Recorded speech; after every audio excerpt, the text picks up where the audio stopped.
The final word.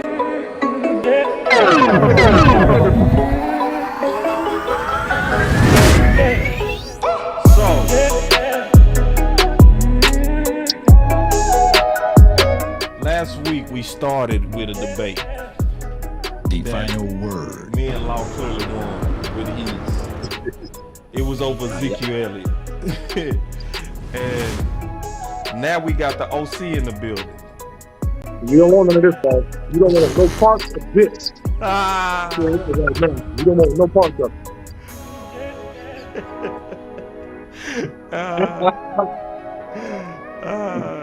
Yeah, I do, bro. The final word. Man, y'all get in the building. Get in the building. Yeah, y'all come on in, man. Y'all want to see a dead body? Y'all let me know if y'all want to see a dead body. But hey, listen. It's that time. The final word of the week. Cornerbacks. Cornerbacks. So, this is going to be interesting today. So, as y'all know, we always start the final word. The final word. The final word. The final word. The final word. And then we go work on down to the draft. The final word. The final word. The final I can't word. Wait. J Tuck, what's your preliminary thoughts, my brother? About this draft class, man. It's going to be interesting. Ain't as sexy as last year, but we definitely want to talk about it. That's what I actually definitely agree with you. It kind of got a little bit of a... The final word. I don't know if Big feel me on this, but it got a little bit of a...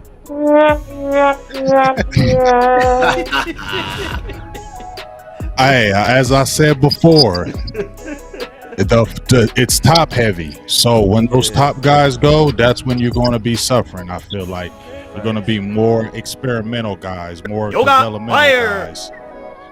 And I think just like what DMV was saying, once that first one gets taken, like maybe like the Devin Witherspoon, they also going to start going, because I think the teams know that it's not maybe as great as well, so they're going to try to scoop up all the good ones early. Definitely agree. Which it might be a good one for the Cowboys. Not for everybody. It's still way too soon. It's still way too soon to have that analysis, in my opinion. No one saw Dayron Bland. No one saw Dayron Bland last year. A lot of people didn't have Tyreek Woolen as high as he was. So let these combines go through. Let's see what these guys can do. Open their hips, the speed, these sorts of things. The final word. In my opinion. No, I'm with you. The so final basically, word. you hoping Will McClay can find that needle in the haystack again. The final word. He that good though. He really is. That boy good. That boy good. That boy. You got that boy. I think. I know you saying hey we good, but let's look at our last few cornerback drafts. They ain't been that great. I can't wait to get started. Let's go. I can't wait to hear this. I want to know exactly where you come from, dude.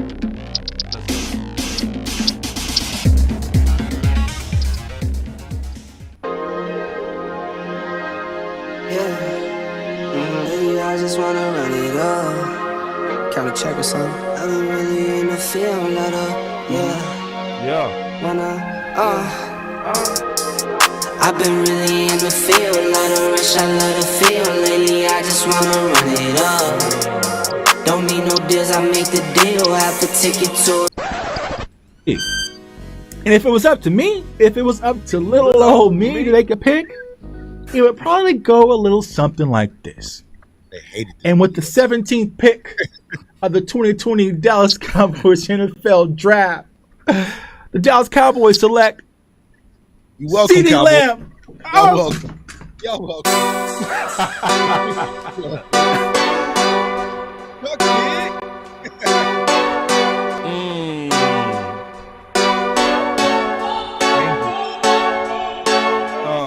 I will move down.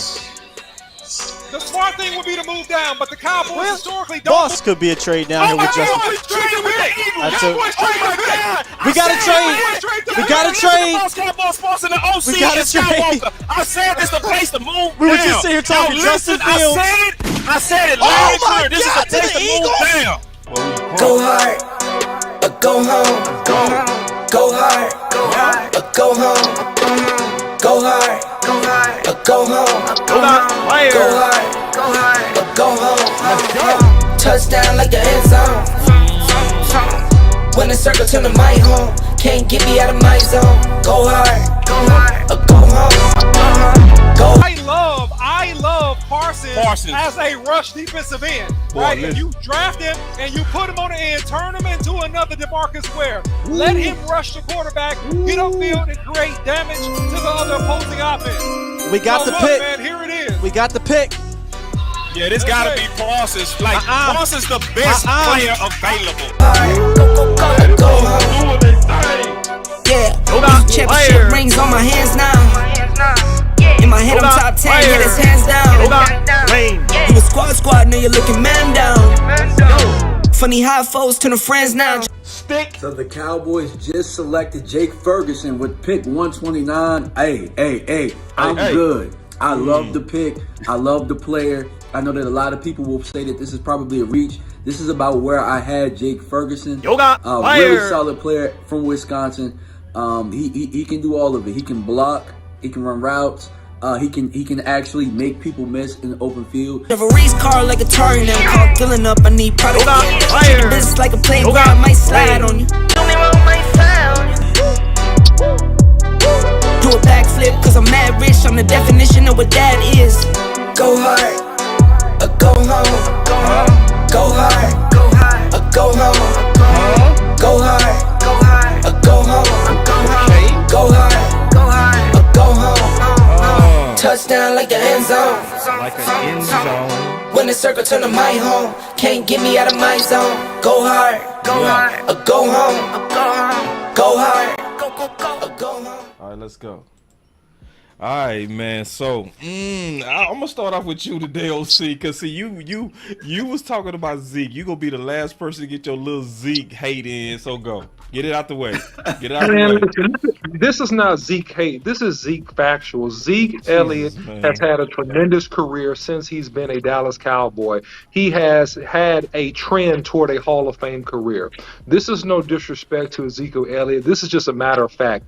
Every single running back has an expiration date. In other words, it's a day where they have peak performance and they reach a mountain, and since that time, they begin to go down. Ezekiel Elliott has not had devastating knee injuries, but he has had 2 significant knee injuries over the last 2 seasons.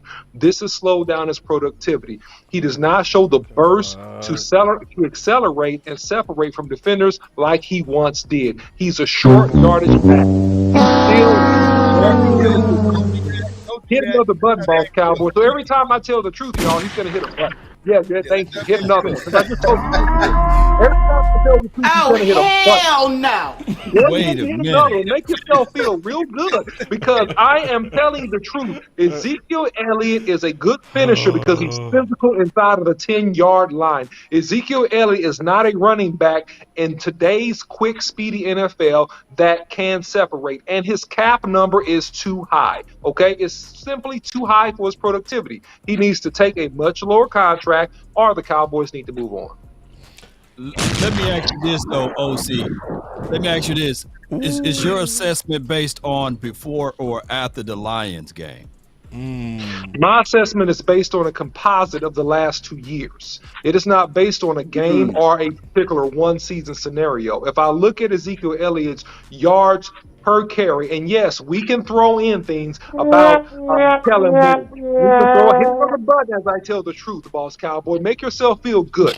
But here's the deal. If you look at his productivity over the last couple of years, regardless of the amount of carries or what have you, his productivity has been on a decline. If you look at him physically on the eyeball test, he does not have the explosive twitch that he once had. It is significantly less. He's still strong. Before or after that Lions game, that explosive twitch that you're talking about. The explosive twitch still has diminished over the last 2 years. He was better before the knee injury. I know where you're getting that, Law. He was better, right, but the twitch had still slowed down over the last couple of seasons.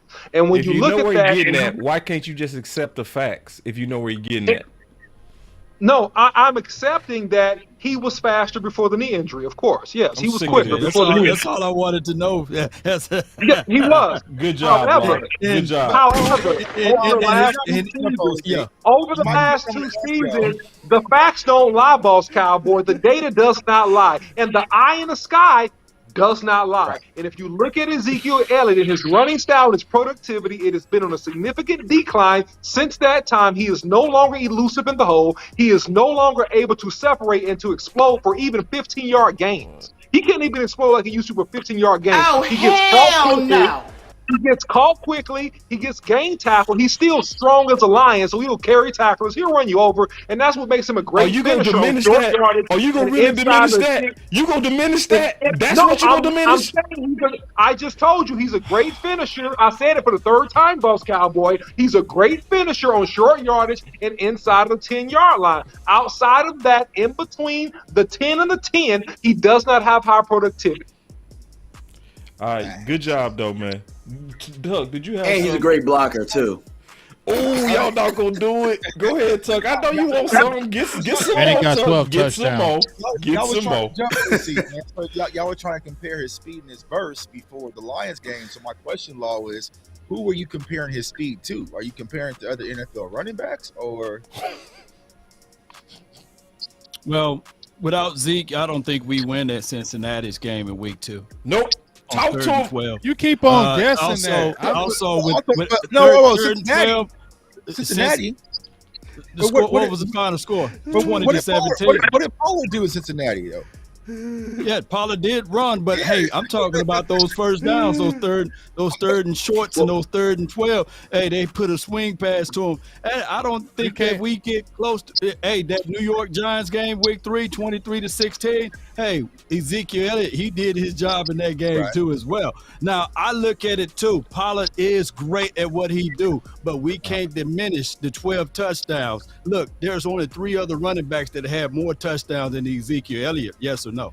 So y'all saying all those great prospects. He's getting the ball inside the 5-yard line. All those prospects we did all that work on last week can't get you 3rd and 1s? Maybe a few. Malik Davis can't get you a 3rd and 1? Maybe a few. Don't see, because come on now, maybe a few. Because see, that's a different. It's a different style. So you got obviously the lightning backs. You got the lightning backs. I don't mean to cut you off. Yes, you do. Yes, you do. Yes, you do. You meant to cut me off. Yes, you did mean to cut me off. One hand bandit said this. Lord Bronson said he will be good in Philly because he needs a change of scenery. I'm sorry, that was funny. I had to say that. Go ahead. Okay, they've been talking about Zeke. Yeah. They want Oh, for real. They want Zeke now. See, they want Zeke. And so but Zeke been an Eagles killer, though. It's going to be petty. I mean, you see what happened when they wanted DeMarco Murray, too, right? Right. Yeah. I mean, most Eagles fans are Cowboy fans. You know, it didn't work. Look at Kevin Hart. You know, they already got Ezekiel Elliott's not going. If Ezekiel Elliott went over to Philly, if Ezekiel Elliott, this is no hate. We always have to tell ourselves. The sad to me thing is that anytime we say anything about Ezekiel Elliott, we got to apologize. Every time we say something about him, we got to apologize first. I'm sorry, Zeke. We don't mean to say this about you because you've been a great warrior. Like, daggone, man. Like, this happens to every player in the NFL, y'all. Every NFL player is going to go through this, okay? Every one of them. They're going to go through this. And this is what's happened with Ezekiel Elliott now. How long we going to – I said it last week. How long we going to hold on? Y'all say we need to re-sign him. For how long? I don't think they said re-sign. I think that they said that he need to take a cut, and I think that's what his. Well, how long do you? Well, how much longer do you want to keep him here then? At least one more year. Yeah. Why? Why? Boss? Put the camera on. Put the camera on me, boss. Oh, damn, DMV. You see how Why that? you want to give All right, 1 year? DMV. Ooh, DMV say put the camera on you. Put the camera on you. Make this. Let me tell you why. Why do you want him for 1 year? What difference? I got my reasons why. I'm gonna tell you why. I got a bar for you. Okay, this is why. Because I really believe that we should be trying to build in the draft, not replace in the draft. I feel like we do that too much. As much as possible, I would want us to try to hold the key people that made it possible for us to get where we were, where we was 2 games away from the Super Bowl. And then go get some guys. I'm cool with replacing Zeke, but I like my replacements in the building. I don't like my replacements in the draft coming up hoping they can replace Zeke. I don't like it like that. I just don't. Because we was hoping when we let Amari out the door that we could draft somebody that could replace Zeke. We had a good guy, but we wasted it. You know what I'm saying? So I like my guys in the building where they proved it. They got to some reps. They showed they can handle the league. Then you move on from Zeke. That would be my way of doing it. Malik Davis is not Zeke. That's a different style. He better than Zeke right now. Come on, bro. He better than Zeke right now as of today. It depends on what you mean by better, bro. So if you talking about who's the better back for money downs, short yardage back, that's Zeke. We don't know that though. We haven't put him in that situation. We don't know that. You don't know that too. You haven't seen Malik Davis play 17 weeks, so we don't know that. We've seen him in a spoonful of games. Look. According to we haven't seen Zeke playing 17 weeks the last 2 years. Right. Well, I mean, the year before that, but 17 weeks, 12 tubs. But what I'm saying is that here's my thoughts on this. According to your logic, Joseph Randle was better than DeMarco Murray. Yes or no? He had fresher legs. And what I disagree with that. At that time, look, I didn't agree with that at all. No, it wasn't. Did he say that there was meat on the wall? You said DeMarco Murray was at his peak when Joseph Randle was there, so you can't even make that comparison. Ezekiel Elliott is not at his peak right now. Right. And then y'all judgmental. Y'all so judgmental. Y'all want to just everybody judgment. Every one of y'all. Let me name the names: Big Game James, Tuck, DMV, and the OC. Every one of y'all are judgmental. See, Okoye did a 5 video. Every one of y'all and Boss Cowboys and Law Nation are sentimental. Okoye said today, and I stand with Okoye. Hear me out, because he made a good point. I listened to my homie today on his video where he pro Zeke, and this is what he said, and I agree with. When you go out there and you put up 800 yards with a broke leg, with an OC what we have, you don't call him washed up, you applaud. I agree with that. I agree with that. You applaud because he played hurt. He played hurt for this team. And then DMV and Big Game James, and Jake Tuck and the OC have a better look. This is that we want. Oh, you see this guy? See this guy? Get him. Number one bullshit guy. He do the wee woo. You don't ever give yourself no one. That's what you need. Because I'm the best. Why would I do that to me? Why would I do that to me? 800 yards in 17 games.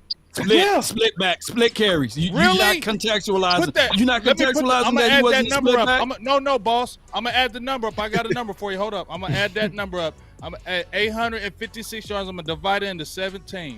I'm gonna divide it. Hold on. You got it. No, he missed some games. No, you can't do that because he was 50 yards a game. Oh, he was unavailable. He was unavailable for some games. Split back. 50 yards a game. See, boss. It's hard to. Law. Hold up, Law. Because if Tony Pollard would have got hurt, about 5 games, because did the run game go up when Pollard was injured in the Tennessee game? Did our run game go up or did our run game decrease after he left? Right. One back was all right. The other one in that game. Huh? All right. So we got to get the corners. I know that we struggled in that game. We got to get the corners. In the run game, didn't we? Ain't nobody gonna win this debate today. Miraculously do something great. It's gonna be a minute. No, ain't nobody gonna win today. I know y'all want to keep talking about it. Okay, go ahead. Yeah. One more point, then we gonna get the corners. All right. So look, guys. Look, all of us are big Cowboys fans, right? Who's the all-time leading rusher? Emmitt Smith, right? Mm-hmm.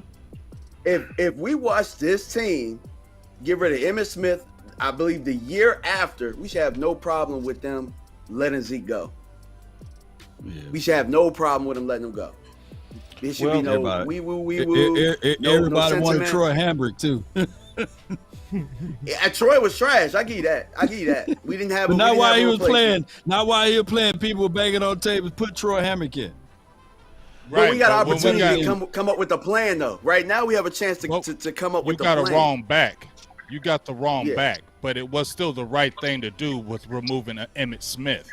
He wasn't going to do anything in Dallas. You got the wrong running back. But what if we get the wrong back? But it was the right thing to do. What if we get the wrong back again? Emmitt Smith went to the Cardinals. There's no guarantee we won't get the wrong back. Cardinals, boss, hold up. When Emmitt Smith went to the Cardinals, when they let him go, what did he do? Roy Williams put him out. He got close to a. Hold on. Get him one lost. season, he got close to 1,000 he yards. didn't do nothing at Arizona. And one season, he did get close to 1,000 yards, man. And Larry Fitzgerald was saying that, hey, if it wasn't for Emmitt, he wouldn't have been able to be the wide receiver he was because of his talent. Y'all can Google and look it up. Look it up. Before you judge that, look it up. He did. Look it up. Yes, he did. So y'all saying that Tony Pollard so now we're that's the going point, to though. That's the guy we got. That's the guy we let go. My bad. Man. Go ahead, Big Game. No, we have Tuck said something. I'm cool, Tuck. So are y'all saying that Tony Pollard isn't worth the franchise tag? I wouldn't franchise tag him. I mean, or sign him long term. Y'all don't think that I would sign him, but I wouldn't franchise tag him. Because it sounds like y'all don't believe that Tony Pollard should be the guy. That's what. It's hard to say if he is the guy. It's hard to say. It really is. Because we don't know what he going to be coming off that ankle. We really don't. We can hope what he going to be, but we don't know what he going to be. And because we saw Dez. So we don't know what Tony Pollard's going to be coming off that though? ego, but we know what Zeke's going to be coming off the knee for 2 years in a row. It's a better chance that he go come off better because his injuries didn't require a knife. Boss, let me settle this real quick, man. This is the year that Boss. This is the year, Boss Cowboy, that Ezekiel Elliott has had a rushing average of less than 4 yards. He has a 3.8 yards a carry average this year. Now, to boot, he played in 15 games. He played in 17 games last year. This year, with playing in 2 less games, he had just about equal carries. He had 6 less carries than he had last year. Playing in less games, Boss Cowboy. He has averaged less than 4 yards, Boss Cowboy. He's had a long run, Boss Cowboy, a long run. His longest run of the year was 27 yards. He does not have the explosive twitch that you need anymore. Okay, Boss? These are the facts, Boss Cowboy. You don't want your run average going down below 4 if you were a guy that averaged 4.5 to 5 yards to carry throughout your career. It is showing signs of slowing down. It is showing signs of deterioration. My God. And that, it's so fake. That, Boss Cowboy, you cannot deny. Get younger at running back. You can get a young, hungry player to give you similar productivity if you give him the carries, Boss Cowboy, and that is a fact. Next and get more. You can get more. That's a lot of. You're not gonna factor in the fact that he played hurt to your average. He's a tough guy. I appreciate him. He's played hurt. So you're not gonna give him. I'm giving him credit. So basically, he's supposed to break his arm, break his leg, and be the same. Last year got paid. Hold up, boss. You go first of all, 2 years in a row. I'm not crying a river for no. Hold up, OC. Hold up, OC. I'm not crying a river for Ezekiel Elliott, and I'm not pocket watching. I promise you. But you're saying broke knees and broke elbows. He has made very good money by playing football in these 2 deals, 2 contracts, big money. We were all mad at him for going to Cabo or whatever, right? So, yes, he has played through stuff, but he has also got paid very well. One of the top paid running backs in the league for how long? So it's not like he ain't been compensated for his work. Right. No, he been compensated. What I'm saying is why we go say he's averaging less and don't factor in that he played hurt. Like, come on, bro. Okay, so basically that's like saying when y'all remember when Dez came back? Do y'all remember he came back from that ankle surgery? That's like saying, well, he not the same. Of course not. He playing hurt. Can we give him Well, if the players are not the same, do they still keep him? His body is wearing down on him. That's why Yes he's or no, or he Do has they some keep freak injuries. It's either wearing down or It's a running freakish. back. Stop it. He I'm has the leaning most on carries since freakish. he's come into the league. What other injuries He's have the most Zeke had? Because He's had the most I start carries worrying about since injury he's come prone into the when I league. see your ankle go out, when your knee go out, then your shoulder go out. But if you got hit on the same knee and you had a hyperextension on the same knee, that can be bad luck. Right? Boss Cowboy. Man, can we talk Can we talk about corners? No, you want to mug? Please. I don't want to talk about no Can we talk? Elliott no People more. want to hear the corners, Yes. so y'all want to fight. I want to talk about No, no. you want to hear Leave it it. alone. You want to wiggle out of it. Man, Don't wiggle out of it. No, man, y'all gonna make the show 30 hours. Elliott no more, dog. I gotta listen, man. I got something to do after this, man. Can we talk about the corners, please? Jesus Christ, I'm sick of it. Please, I'm done. Me too. You brought it up. All right, yeah. I wanted the OC to get his final word. You brought all this up. But then all y'all had to jump in and lose this debate again. Y'all two It was do a y'all solo fault. show and argue about Ezekiel Elliott. Y'all two do a solo show and argue about Zeke. I just let everybody know this back here on the walls coming down here in a few weeks. We got something new coming up. That's what's up. All right, here we go. We on corner now. So our current Before we go to corner, do you pick up Bobby Wagner or do you allow talk about LVE for another Thank you, year? Law. Because I'm seeing everybody talking about Bobby Let's Wagner. talk about Bobby Wagner. That's something we can talk about. You started off, Law, since you brought it up. Look, I've seen multiple people called him washed, right? Oh, And my. all I've seen is that the dude had six sacks last season and 2 interceptions. I think we can utilize that within the confines of the Cowboys system, especially on defense. Someone who already knows Dan Quinn's system and philosophy. I will bring him in for a good cup of coffee. Bring him in. I love it. We go with you, Tuck. What's your thoughts on Bobby? Yeah, absolutely. I'm bringing Bobby Wagner in, but do I think the Cowboys going to do it this time? Nah. I just don't see it happening. So, like Law said, he's been productive. You know what I'm saying? He had 140 tackles, 80 solos, Right. I think, this past season. So, Again. yeah, he's been productive. You know, but I tell everybody who watches my channel, just rewatch the video I dropped last year on Bobby Wagner. I just don't see the Cowboys doing it, but they're gonna, they're gonna be interested or intrigued by Bobby Wagner. But I doubt they actually get the deal done. So. F it. Why not? Go get him, bro. Go get him. I mean, he has an excellent track record with Dan Quinn. We trust Dan Quinn and Dan Quinn. We trust. And, I mean, at this point, you got somebody who's going to add a little bit of attitude to this defense and some leadership. A guy who's won the Super Bowl, you know what I'm saying? He's an excellent pro. Not only that, you're a proven winner and an excellent pro. So I'm with it. You know what I'm saying? Bring him in for a cup of coffee, for a steak, or whatever you got to do. But I'm for it. A Mavs game.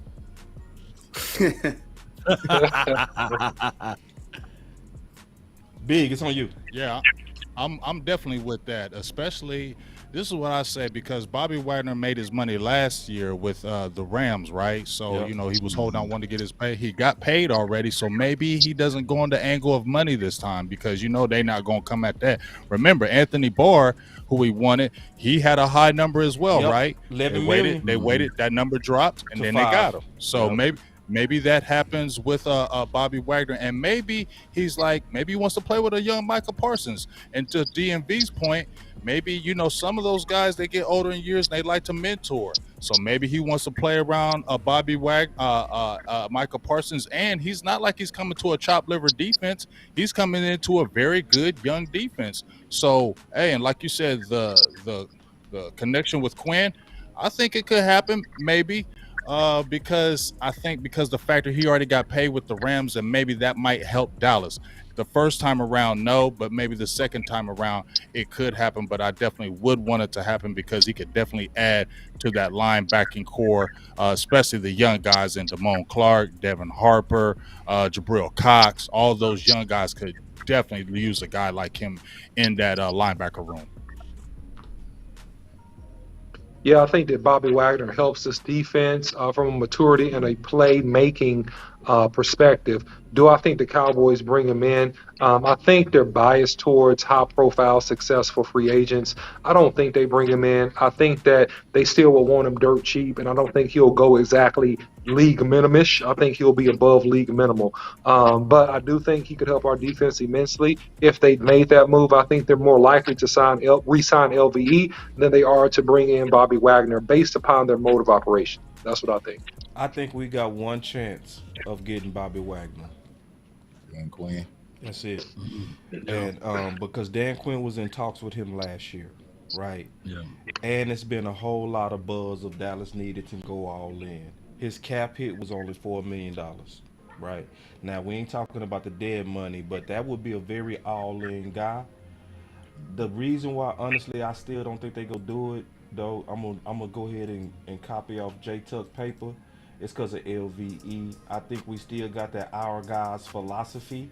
I think we still treat outside free agents like bastards. So even though that would be the move to move us over, I don't think we go do it because we got these our guy philosophies. But if we was really serious, we wouldn't be hanging on the LVE. Because actually, in my opinion, he played good, but I think he'll be better as a weak side linebacker and bring Bobby in here to be your middle, right? Because, you know, that would be perfect where you getting the value of LVE as well as getting the increased value and linebacker value in Bobby Wagner. Clark will play your sound? Yeah, Clark would play my sound. That would be my He'll sound. be good at Sam. He'll be good at Sam. And I will still even rotate him every week just because I will be trying to maintain LVE's effectiveness. Because I think if you play him too much, he get injured. Just being No doubt. So two for the price of one. One, you bring in you keep LVE to appease the Jones family. Yep. And then two, you appease the Quinn administration by bringing in Bobby Wagner, someone who knows the defense there. And also, you can find the money by restructuring or cutting Zeke money down, right? You just find the money with your that's where we at now. We ain't going back into that. I love y'all, man. Come on. All right, so we go finally talk about what we're here to talk about and what y'all want to hear about, man. This is the draft show. We do it a little bit different where we first talk about our guys because before we talk about the draft, doesn't it make sense to talk about it in relation to our guys? Right. So we go first kind of give a quick picture. We go around the room again, give our synopsis. Then we go through our list of free agents as well as draft candidates. So just to recap it, we got Diggs. That's obvious. That's CB1. Right. I would also say Bland is CB2. Now, some people say we're looking for CB2. I actually feel like we're looking for the nickel. You know, we're looking for a nickel. So then we got options with bringing back Anthony Brown, which I would be for. I know in your list, Law, I think you had it on your list as well, Tuck, of bringing back Anthony Brown as an option. To me, that would be an excellent nickel. We also got guys that's on rookie contracts that still can be some assets, and you got risers coming out of those guys. So let's go around the room. I'm going to start with you, Big, and let's kind of get your thoughts on the current room. Then we go through everybody's idea of free agents as well as draft picks, and we go through some film. It's on you, Big. All right. Well, first the room. I like the room. Well, I like the room as far as when you're talking about with Bland, what he did. He came out of nowhere. He's a big physical corner. He meets everything that you want. He's got speed. He's got size. He's got tenacity. He can play inside. He can play outside. And I think that's what you really love about him. We know what we got in Diggs as far as his playmaking ability. I'm with you and Tuck, and I think DMV. I said it probably about a month ago or maybe a little bit more when I was talking about our free agents, about bringing back our own. I said I was cool with bringing Anthony Brown back as a reserve. Obviously, he's making like the $5 million. That's going to drastically drop. I said he'll be the Orlando Scandrick, the new Orlando Scandrick of Dallas. Remember how he got 3 contracts squeezed out, and I don't know how he did it. So I think this is what Anthony Brown could be as well. I think he could be the Orlando Scandrick type guy. And then, you know, we'll see what's Kelvin Joseph. I mean, I don't know. He could possibly even be cut if he doesn't step his game up. True. I would probably lean more toward Nashawn Wright since we saw him the last maybe 2 games. We saw maybe some decent positives out of him. So, he's got the size that they want. That could be something that they could work with. And then obviously Izzy Mukamu, who came out of nowhere like gangbusters the last part of the year. And the big thing about him is that, he played safety in high school, and then he played a corner and safety in college. But they were putting him in the slot. And, I remember seeing a tweet how J-Ron Curse was talking about, bro, this big boy 6'4" playing in the slot, swallowing these guys. So, I like that. As far as the free agents, I haven't really looked deeply into them. There's quite a bit out there. But I think the Dallas Cowboys, if they're looking at any kind of free agent, they'll either go with somebody who's young and really cheap. I don't think they're going to touch an old. If they do, he'll be like the Xavier Rhodes, and it wouldn't be till like a mid-season. I don't think they would sign an older guy early. I think they would go with the cheap version, like when they had the Trayvon Mullins, those type guys, the 24, 25-year-olds really don't know too much about them. They sign those types. They don't really bring in the real type guys, and I think they really try to stay with their own. I think Jordan Lewis, he's probably going to get cut. And I think they probably maybe attack the draft with maybe another round of maybe a possible 2 corners and fight it out and see what, that pressure puts on Kelvin Joseph and Nashawn Wright. Because as I said before, I think those guys are borderline, especially Kelvin Joseph. He could be cut, especially if you draft one of these corners, young corners, and he starts turning up. One of those guys could be out. So... Yeah, so I agree with Big Game James. I think there's a lot of things that's in-house when it comes to the Cowboys at the cornerback position. And I think Deron Bland is pretty much the jack of all trades to be able to play inside and also outside. Now, you did mention, the possibility of Jay Lou being cut. And I know approximately the Cowboys could save around $5 million, I think, if they was to cut Jay Lou. But honestly, y'all, if I had to decide between Anthony Brown or Jordan Lewis, I'm leaning towards Jordan Lewis, but you never know what players can bounce back after the injury. So if you do bring back Jordan Lewis, you could play Deron Bland and be your outside corner because he showed that he can play on both sides. But also, you mentioned Israel Mukuamu. When it comes to Kelvin Joseph, I feel like right now is make or break season. We kind of know what we've seen thus far. Special teams is all right, but you can find special team guys in the draft, which we'll probably talk about a few here as well. And so it's going to be make or break to really step up. Now, I've been pitching around the idea for quite some time when it comes to Kelvin Joseph was moving him back to safety. But I feel like after last year when he really got his shot, you started hearing some rumblings about his attitude, different things going on. So as Big Game James said, this is kind of make or break. Because I feel like now in year 3, the Cowboys have no hesitation cutting and moving on from Kelvin Joseph if it doesn't work out. So you got a lot of different things and different options in house. But like I said, Jordan Lewis is going to be the one I'm really keeping my eye on, because if you keep Jordan Lewis, he's going to be your inside guy, which will make me lean towards Bland being my outside guy, which can cause you some wiggle room in the draft and free agency. Man, that's impressive that you actually lobbying for Lewis, bro. That's different. I ain't even tripping on it. I like Lewis. I like J. Lou. Yeah, man. I think that, the good thing about this defensive back room is that you got some young players that can really help step up and contribute that really haven't got to play time because of veterans, right? So you got Izzy. I mean, obviously, Bland did a fantastic job. I think if he starts the whole year as he should, he'll probably end up making a Pro Bowl this next year. That's how good I think he is. Extremely versatile, ball hawk, physical tackler. He's everything to me that you want in a quarterback, and he was an absolute steal. Salute to Will McClay on him in particular. You got Izzy. I think he can fill in. He's a situational guy. I think you got Nashawn Wright that needs to develop. I still think that, regardless of all the issues that have happened, hey, I really do think that Kelvin Joseph has the ability to be a very good cornerback. But unfortunately, that's up to him. He has to really lock in, make football first, make it a top priority, and prove that he wants to be an asset to the organization, or this will be his last year with the Cowboys. In my opinion, with Jay Lou, I think every dog has his day, and I'm a real good fan of him, but I think it's time to move on from him. I think you can get younger in the draft. I think you can pick up value in free agency. And also, I think with Brown, I'm scared about those Achilles injuries because I've been around players. I've seen people with them. I know that the Dallas Cowboys, they do a fantastic job with rehab. But, man, when you have that Achilles, man, that's a tough one. You need like a couple years on that one. So if he's at a cheap price, keep him. But if it's anything too far above league minimum, I think you've shown the ability to draft very, very well, and you can also replace him in the draft as well.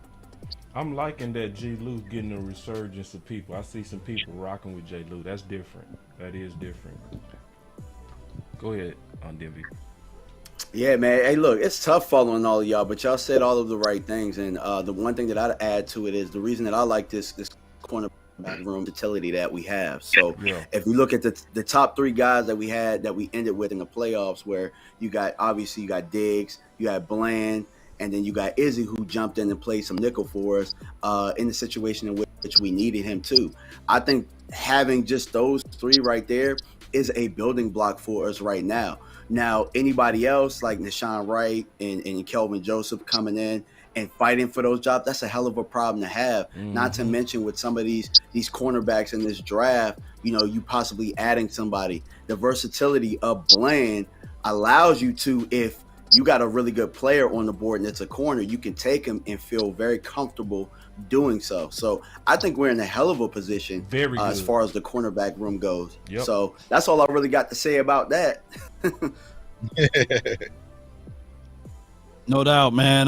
DB room is one of those things whereas we can is it messing up over there? Yeah, DB rooms is one of those things where we all can look back at and say, yeah, we want to be better in those spots.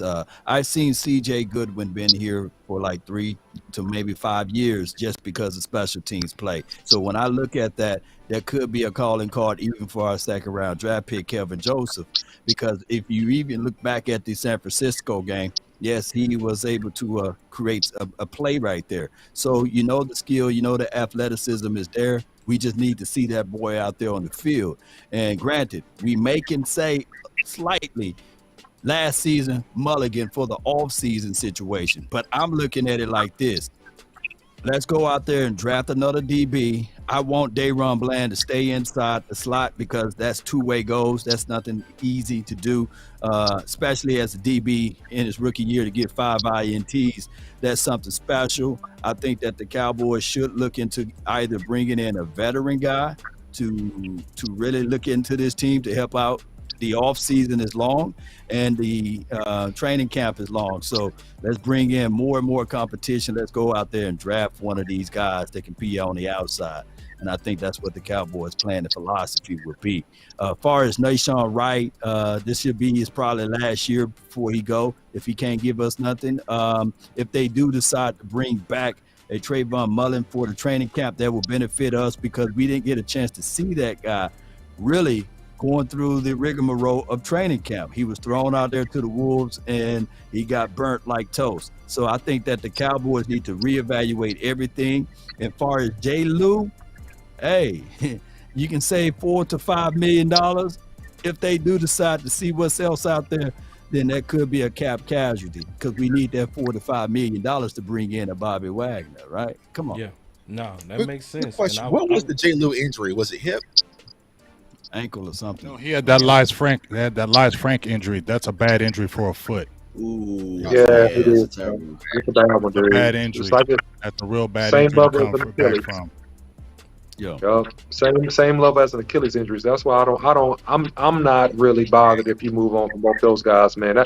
Those are tough injuries, man. It affects your twitch and your reaction and just all those things. And I don't know, man. I'm not sure about that. So now we're getting to the good part. This is what y'all came for. DMV, you up. So yes, his sir. free agent prospects: Anthony Brown, Marcus Peters, CJ Goodwin, Byron Jones, if rumors are true. All right? Yeah. And then we will go through your draft prospects, and then we go just kind of put it all together and go through any film breakdowns that we have here too. Devin Witherspoon, Christian Gonzalez, Brian Branch, Clark Phillips, Cam Smith. All right. So we got some film on Christian Gonzalez, but I wanted you to kind of talk about your list, free agents, as well as your draft prospects. Put it all together, then we'll just kind of rock it as you talk about yours. Because you also did a film analysis. I want to kind of showcase this. You did a breakdown on Witherspoon on your channel. So you called him the most physical corner. So you can start whatever you want to go with, and then we go all kind of go through every one of our individuals. So go for it. All right, bet. So I'll talk about the free agent list first, right? So obviously we all said Anthony Brown, and who would know better if Anthony Brown is as healthy, but the Cowboys training staff. Facts. And we also know that Anthony Brown works very well with this team. At the time that he went out, he was playing some pretty solid football. Sure, he gave up maybe one big play a game, but outside of that, Anthony Brown was probably playing some of the best football of his life. So for a good portion of the year, we were searching for a number 2 corner, and we definitely missed him. So if he could come back, and he would probably work team-friendly deal, you go ahead and you go get him. You know what I'm saying? And you don't have to worry about that. I think one of the things you said earlier about when we were talking about Zeke is that I guess the more things you don't have to really change and you can kind of keep there, Anthony Brown offers you that. So with Marcus Peters, I mean, if they have to get a guy, Marcus Peters is solid. He's scrappy. I know sometimes he gets beat, but you're getting a solid veteran there. The only thing about Marcus Peters is what's that asking price. So he's probably somebody that I would have last on this list, but of the free agent markets out there, he's one of the better names, and he might want to be a part of this team because we built a juggernaut. CJ Goodwin, we know what he does with special teams. He's going to come in pretty cheap. Yeah, he was on the list. God, he is. Can I push back on you on that CJ though? Yeah, go ahead. The pushback that I have on that CJ Godwin is even though he's going to be cheap, he's still not going to be as cheap as potentially Kevin, right? And I think Kelvin is starting to rise as a special teamer. He did have some penalties. Some people call him bonehead. When I went and reviewed it, most of them was false penalties, in my opinion, looking at the replay. Could we also save a little bit of coin by just moving on from CJ and kind of reserving that role for Kelvin and allowing that to be a development? What's your thoughts on that? Well, I think it also depends because, if we're talking wish list, it doesn't necessarily mean that hey, let's sign them right away. Yeah. It might be where we get through camp and we might say, it ain't really working. Yeah, you know what I'm saying? Then you're able to sign him a little bit cheaper. So, I'm glad you asked that question because I was able to offer that perspective. Yeah, and then lastly, Byron Jones. There's rumors that the Dolphins could move on from him. Now, I look at it this way, right? Now, we'll say Byron Jones. He's not going to be the Byron Jones that we last had, obviously, right? But I look at him as a guy that's equal to what Anthony Brown could be for us, meaning but if they're on the open market, Anthony Brown, I think, would cost more. So you might be able to get Byron Jones, a guy like Byron Jones, for cheaper. And I think he would fit in for what we need. You know what I'm saying? So, just keep that in mind and keep that open if he is on the market. And I'm pretty sure he probably would come back to Dallas. He didn't leave on bad terms. He just got more money, Right. No, that's fair. I definitely feel you on that. So we got next on the list. Obviously, we got Tuck. So let me set it up, Tuck, man. I should have said elaborate. I needed. Hey, but we good. All right, I'm back now. So okay. Here we go. No, here we go. So, all right. So let's get paid. So J Tuck, we got you. And draft procs is another Devin Witherspoon. So that's 2 separate eyes. We don't talk before we send our list either, right? We got 2 people that's on Devin Witherspoon. Now Joey Porter's new. Emmanuel Force of Mississippi State. We got film on that. I want you to break that down. Christian Gonzalez, we got some film on that. We can break that down. Deontay Banks, we definitely want you to break down that film on that. And then your sleeper, we want to talk about that. All right. Then your free agents, you got Marcus Peters, Anthony Brown, Kyle Fuller, and Logan Fuller. So where you want to start, bro? It's your show right now. What you want to do? You want to go to the film? What you want to do? I'll quickly go into free agents real quick. So my first free agent would be Marcus Peters, and I dropped a video earlier after the season ended that there was kind of a connection with Trayvon Diggs and Marcus Peters where, Trayvon Diggs had posted on Instagram, I think, a picture of Coach Harris, and then Marcus Peters commented on it, and then Trayvon Diggs, I think he posted like the devil emoji, and then Marcus Peters did the shush emoji. So I was like, all right, is there something kind of looming with Marcus Peters and Trayvon Diggs? That was kind of odd. Anthony Brown, we always talked about. Kyle Fuller, and then Logan Ryan was the other guy. Kyle Fuller is a guy who's coming off an ACL injury. So I know the Cowboys sometimes like those guys coming off an injury. They can kind of, keep looming in the back pocket and maybe get for cheap, like in the middle of the season or something. I think his injury happened like week 1. So he only had one game last year. So, let him recover maybe mid-camp or, in the middle of the season. They could probably bring in Kyle Fuller or possible Logan Ryan. Now, it's the draft prospects, the fun part. So Devin Witherspoon out of Illinois. I think this is a lot of people's top prospect, but I'm going to be completely honest with y'all. When it comes to his corners, there's not a lot of separation. So Devin Witherspoon, 6'1", very feisty, very sticky, great cover corner. And when you watch Devin Witherspoon, like I said, DMV did a great breakdown on him today, but he can diagnose routes. He's very cerebral corner, can play well, play on the ball. He also plays on the outside and also in the slot, so he gives you that versatility. Now, my biggest concern when it comes to Witherspoon is that, one, he didn't play the game of football until his junior year of high school, and two, he only had one productive year at Illinois, which was his past season. So it's like, was it something he can continue to build off of? We do not know, because he hasn't put it together for consistent years. So that's going to be a huge jump, especially if he's the number one corner off the board in the NFL draft. Joey Porter Jr., we are all familiar with his father, man, who was a dog that played, a linebacker for the Pittsburgh Steelers. This kid has that very same sentiment. He's dog, very aggressive, very physical. Now, the one thing when I did my breakdown on Joey Porter, that he can get a little handsy, grabby at times, was flagged a lot, especially downfield. And my biggest concern when it comes to Joey Porter, he's not a freakish athlete. He gets stacked a lot. And does he have the makeup speed to really play against those twitchy wide receivers? So can you explain stack? Just explain that real quick. So I'm trying to see, was that the clip on? So sometimes, like when I can rewind it too, receiver, bro. Whatever you need me to do.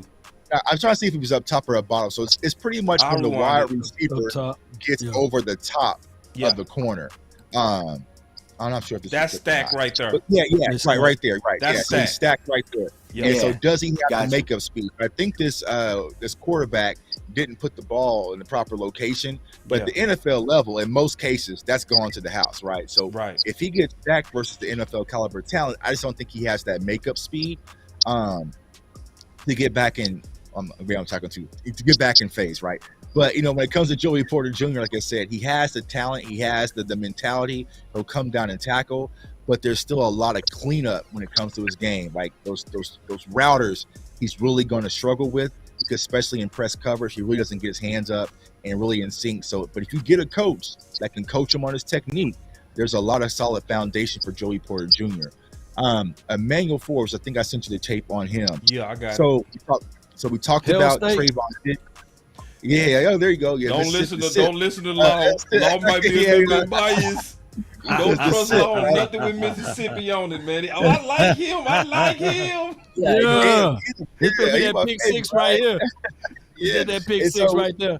Yeah. I don't think is it the pick six? He's a runner. He's a track star. Yeah.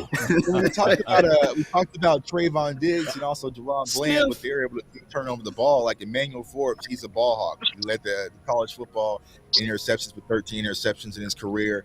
20% completion percentage in the man, so he can cover a man. It tracks the ball very well, just like DMV just said. He's a track star, man, so he can track and trace the ball very well. The one knock on him is pretty much he has a real lanky kind of basketball-y frame, so can he really deal with those big physical corners? Like if he was to battle against like a Michael Gallup or a Mike Evans, those types of wide receivers, would he struggle? So I think he can put on some more mass, but he has all the intangibles. Like I said, he has a good sense for the ball, and I like what I saw from Emmanuel Forbes. So he might be a name, and another name I'm talking about here in a second, that if he's able to slide up, he can push some of these other corners back to 26, where the Cowboys are going to have that conversation. The next prospect, Christian Gonzalez out of Oregon. I will say that Christian Gonzalez, pound for pound, is the most talented cornerback in this year's class. Versatile. Smooth. Yeah, he's very smooth, outside, inside guy. He can play press coverage, zone, great instincts, fluid. It's just the mentality, right? I just don't see that that cornerback. Yeah. You know, I'm that guy, Soft. right? You know, and Go ahead, Boss, say He it. don't tackle that well. He don't tackle that well to me. he's soft. You know what I'm saying? He's soft. All right. You know what I'm saying? And he reminds me of He a pretty boy. Yeah, he a pretty boy. He The reminds me quarterback of a from lot Tennessee. Couple Yeah, years ago. exactly. Caleb Farley, right. That's Yep, exactly what I was going to say. Caleb Farley, like he has all the athletic ability, but you just didn't see him wanting to be that guy. But if you could inject, like if I could take some of that boss man and just inject that into Christian Gonzalez, you have the perfect prospect. So that's my one knock when it comes to Christian Gonzalez. But he has all the talent. He can do a lot of different things. Deontay Banks from Maryland, a name you're hearing starting to. That's my guy. Like, there you go. So Big Game James already on it, right? So his name's starting to buzz. Great height, great recovery speed. He's primarily just the outside guy, but he's a 6'2", large corner. You know, and here's the thing. I know Dan Quinn likes the height, right? But we really haven't been showing that we've been playing a lot of press, right? A lot of press coverage in that cover 3 that was kind of we saw in Seattle. But when it comes to Deontay Banks, man, he has the full skill set. And I think a lot of teams and scouts see him at the combine, I think his name is going to jump. And last but not least, man, he's actually one of my favorite prospects at corner. And I've been telling Cowboys Nation, we made this mistake, you know, with my guy Asante Samuel Jr., but Travius Hodges-Tomlinson out of TCU. Great skill corner, coverage, very sticky, closing speed. You know, he was one of the top coverage corners in college football. Only had he had 21 incomplete passes in coverage. Like, he can do a lot of different things, can come downhill and tackle, very feisty, has the bloodlines of LaDainian Tomlinson running through his veins. So I like what I see from Travis Hodges-Tomlinson. The only knock on him, he's only 5'9", can't really high point the ball, you know, saying gets those tall wide receivers. But if you're able to add him maybe day 2 or day 3, and then that gives you a little bit of flexibility, especially at that slot position. If you move on from a Jordan Lewis, you can maybe plug him in the inside and also have Blaine on the outside. So those are my key prospects when it comes to the NFL draft. Yeah, so I'm glad you talk about it. I might need you to elaborate on something real quick, Tuck. Okay. Especially because you raising a good point about Hodges being 5'9". But we talked about this earlier. I want you to elaborate on it. We really looking for the nickel. We not looking for the number 2. Right? Yeah.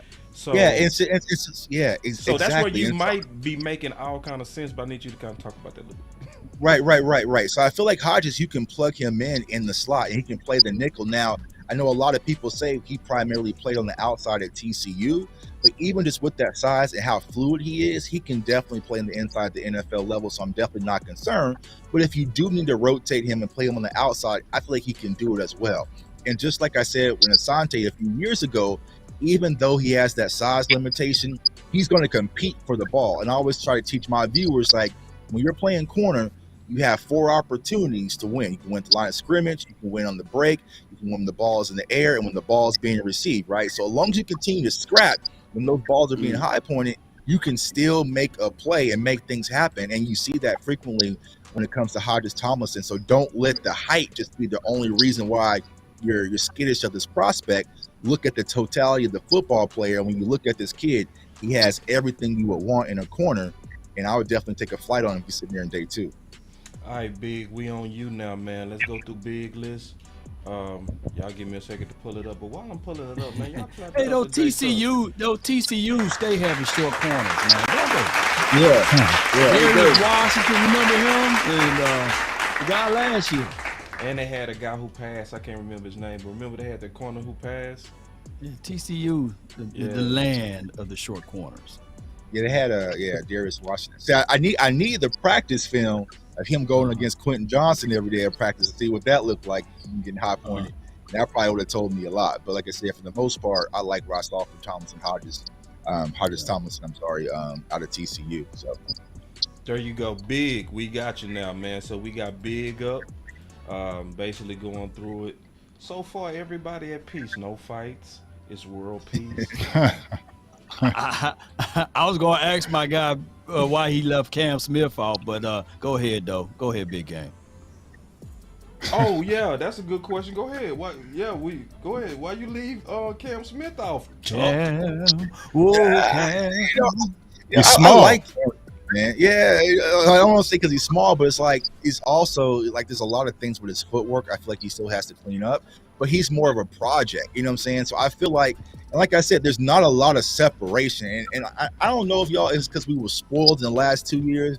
Last year we was watching, Sauce Gardner and Derek Stingley, and then we had, we had Surtain and Horn. Like none of these guys. He's a bunch of two.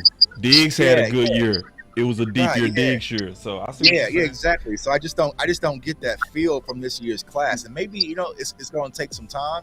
But when I watched Cam Smith, like I said, he's a phenomenal football player, but there's still a lot of project and cleanup when it comes to his footwork and his technique. And it's just like, if I'm going corner at round 1, I'm not trying to brick again because we bricked a few years ago. So it's like I'm trying to hit. So Tuck, I think that his physicality. I think that his physicality is just as close as Witherspoon. But go ahead. Yeah, and see, definitely. And I want to say something real quick, Tuck. That's real, bro. And he's small. Take another look at Cam coverage. You know what I mean? That's why we calling it the too early wish list. Because it was a guy, I promise, bro, today I put 3 stars by him, preparing him for the book.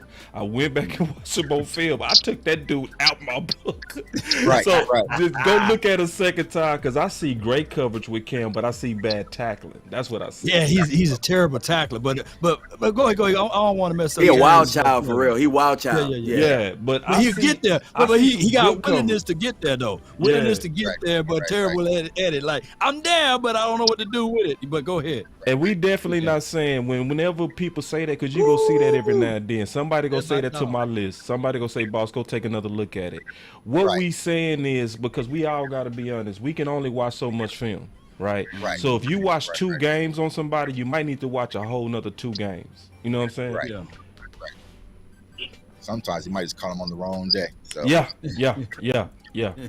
But Big, we got your list up, bro.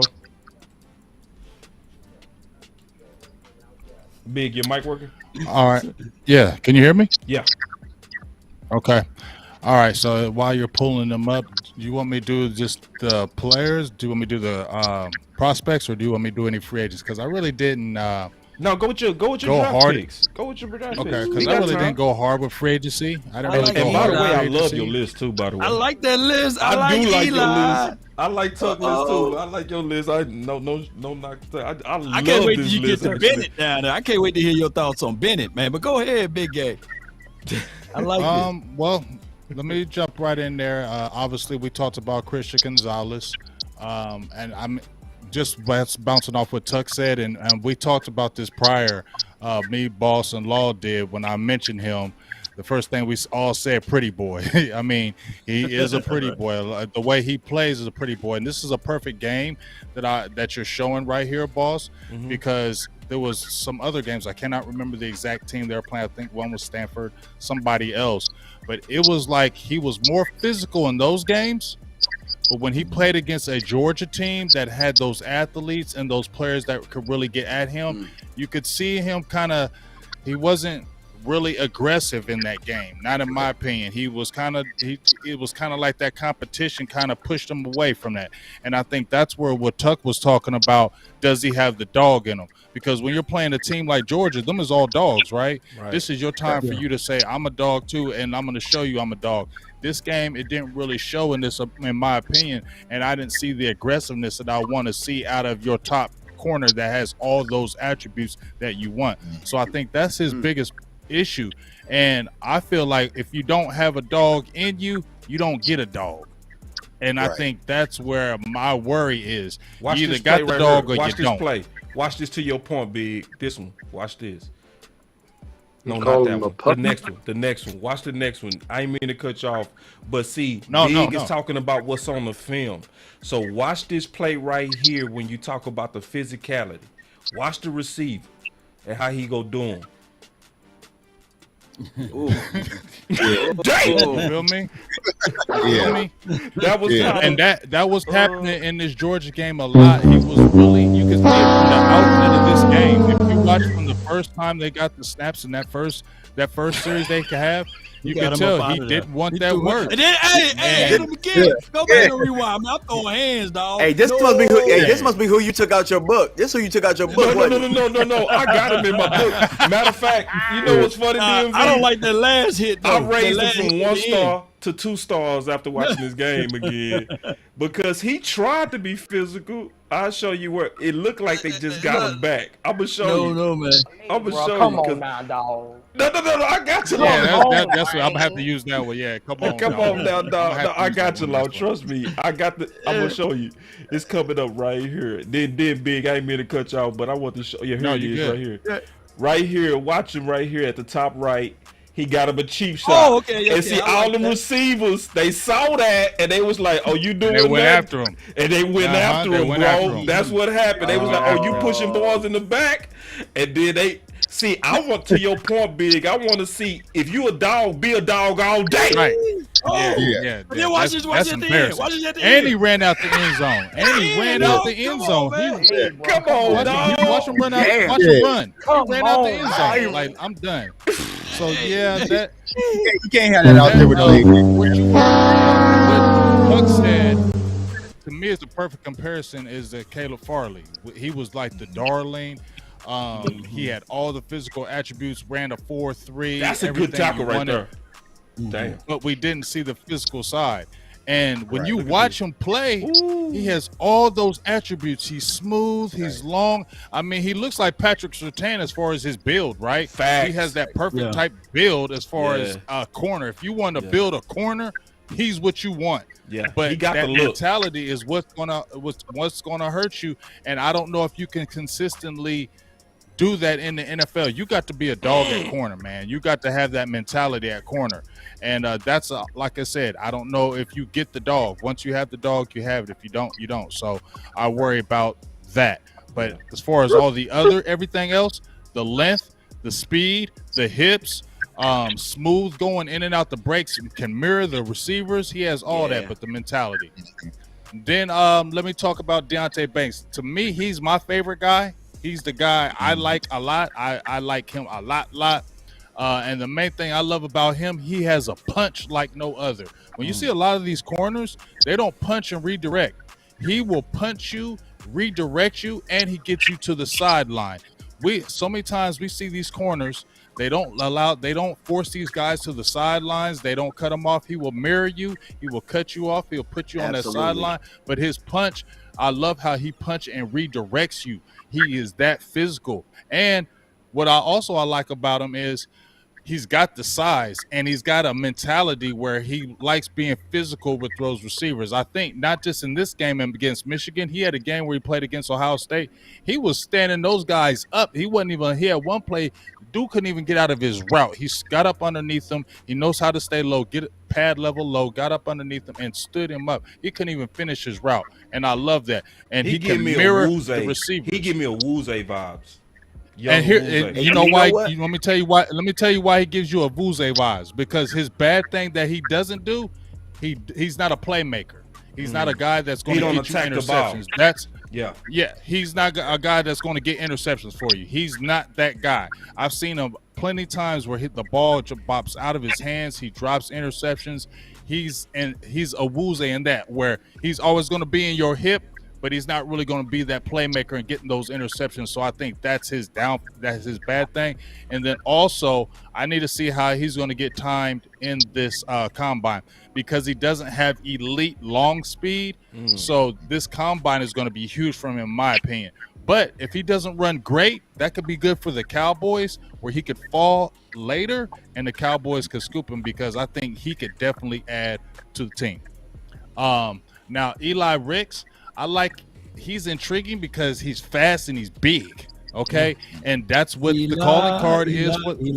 That's what the calling card is for the Dallas Cowboys. He had an awesome freshman year over at LSU, right? He was one of the top freshmen in the nation. So he goes over to Alabama, and I think he had some injury issues, and that's one of the reasons why that's been his problem. He can't stay healthy. But him not staying healthy could be good for Dallas because he could fall later. Now, one of the reasons why I brought him up is because he's the prototypical guy the Cowboys want. right? Mm-hmm. I know what Jay Tuck said about don't throw these guys in a box, but it seems like the Cowboys do, Tuck. You feel me? I feel you. I would love to get one of them younger, but they love it. Doesn't matter. And so it could be a developmental because he's hurt. That could be developmental for the Cowboys because they love that length and speed, and that's the reason why I'm very intrigued with him. Now, if I go to my other guy that I was talking about, who's the opposite, he plays on the opposite side of Deontay, was the reason why I was intrigued by him is, dog, he was jumping out the tape because, bro, one thing I like about him, a lot of these corners don't show up in the run game at all. Right. They don't show up in the run game. Yeah. This guy right here shows up in the run game. Ja'Cory Bennett, he don't have no problem sticking his nose all up in that mix and all up in that business in that run game. And I know that's not how you define a corner, but these corners got to be able to tackle, right? And just like you were talking about your boy Cam Smith, he's great in coverage. I think he's very good in coverage. Right. But, man, he does not tackle. He don't want to tackle. He don't want to get up in there. And I don't even know if that frame can hold up because he's very, very slight. I don't know if that frame can hold up. And we know that if they see that you can't really tackle, they're going to run to your side. So that's why I really worry about him is that slight frame and can he really put on those pounds in the NFL. So that was the only reason why I was leery for him because I know how the Cowboys don't want to have those long kind of wiry guys that ain't going to really put some, put some pressure in that run game. So that's the only reason why I stayed away from Cam Smith.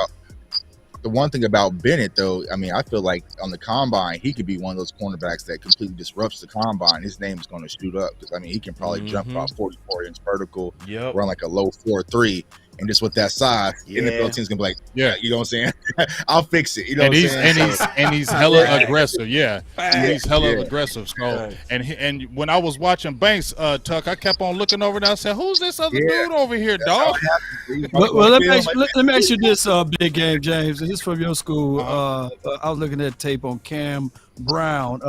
If you don't take the injuries, you move the injuries away from him, will he be a good prospect in your opinion?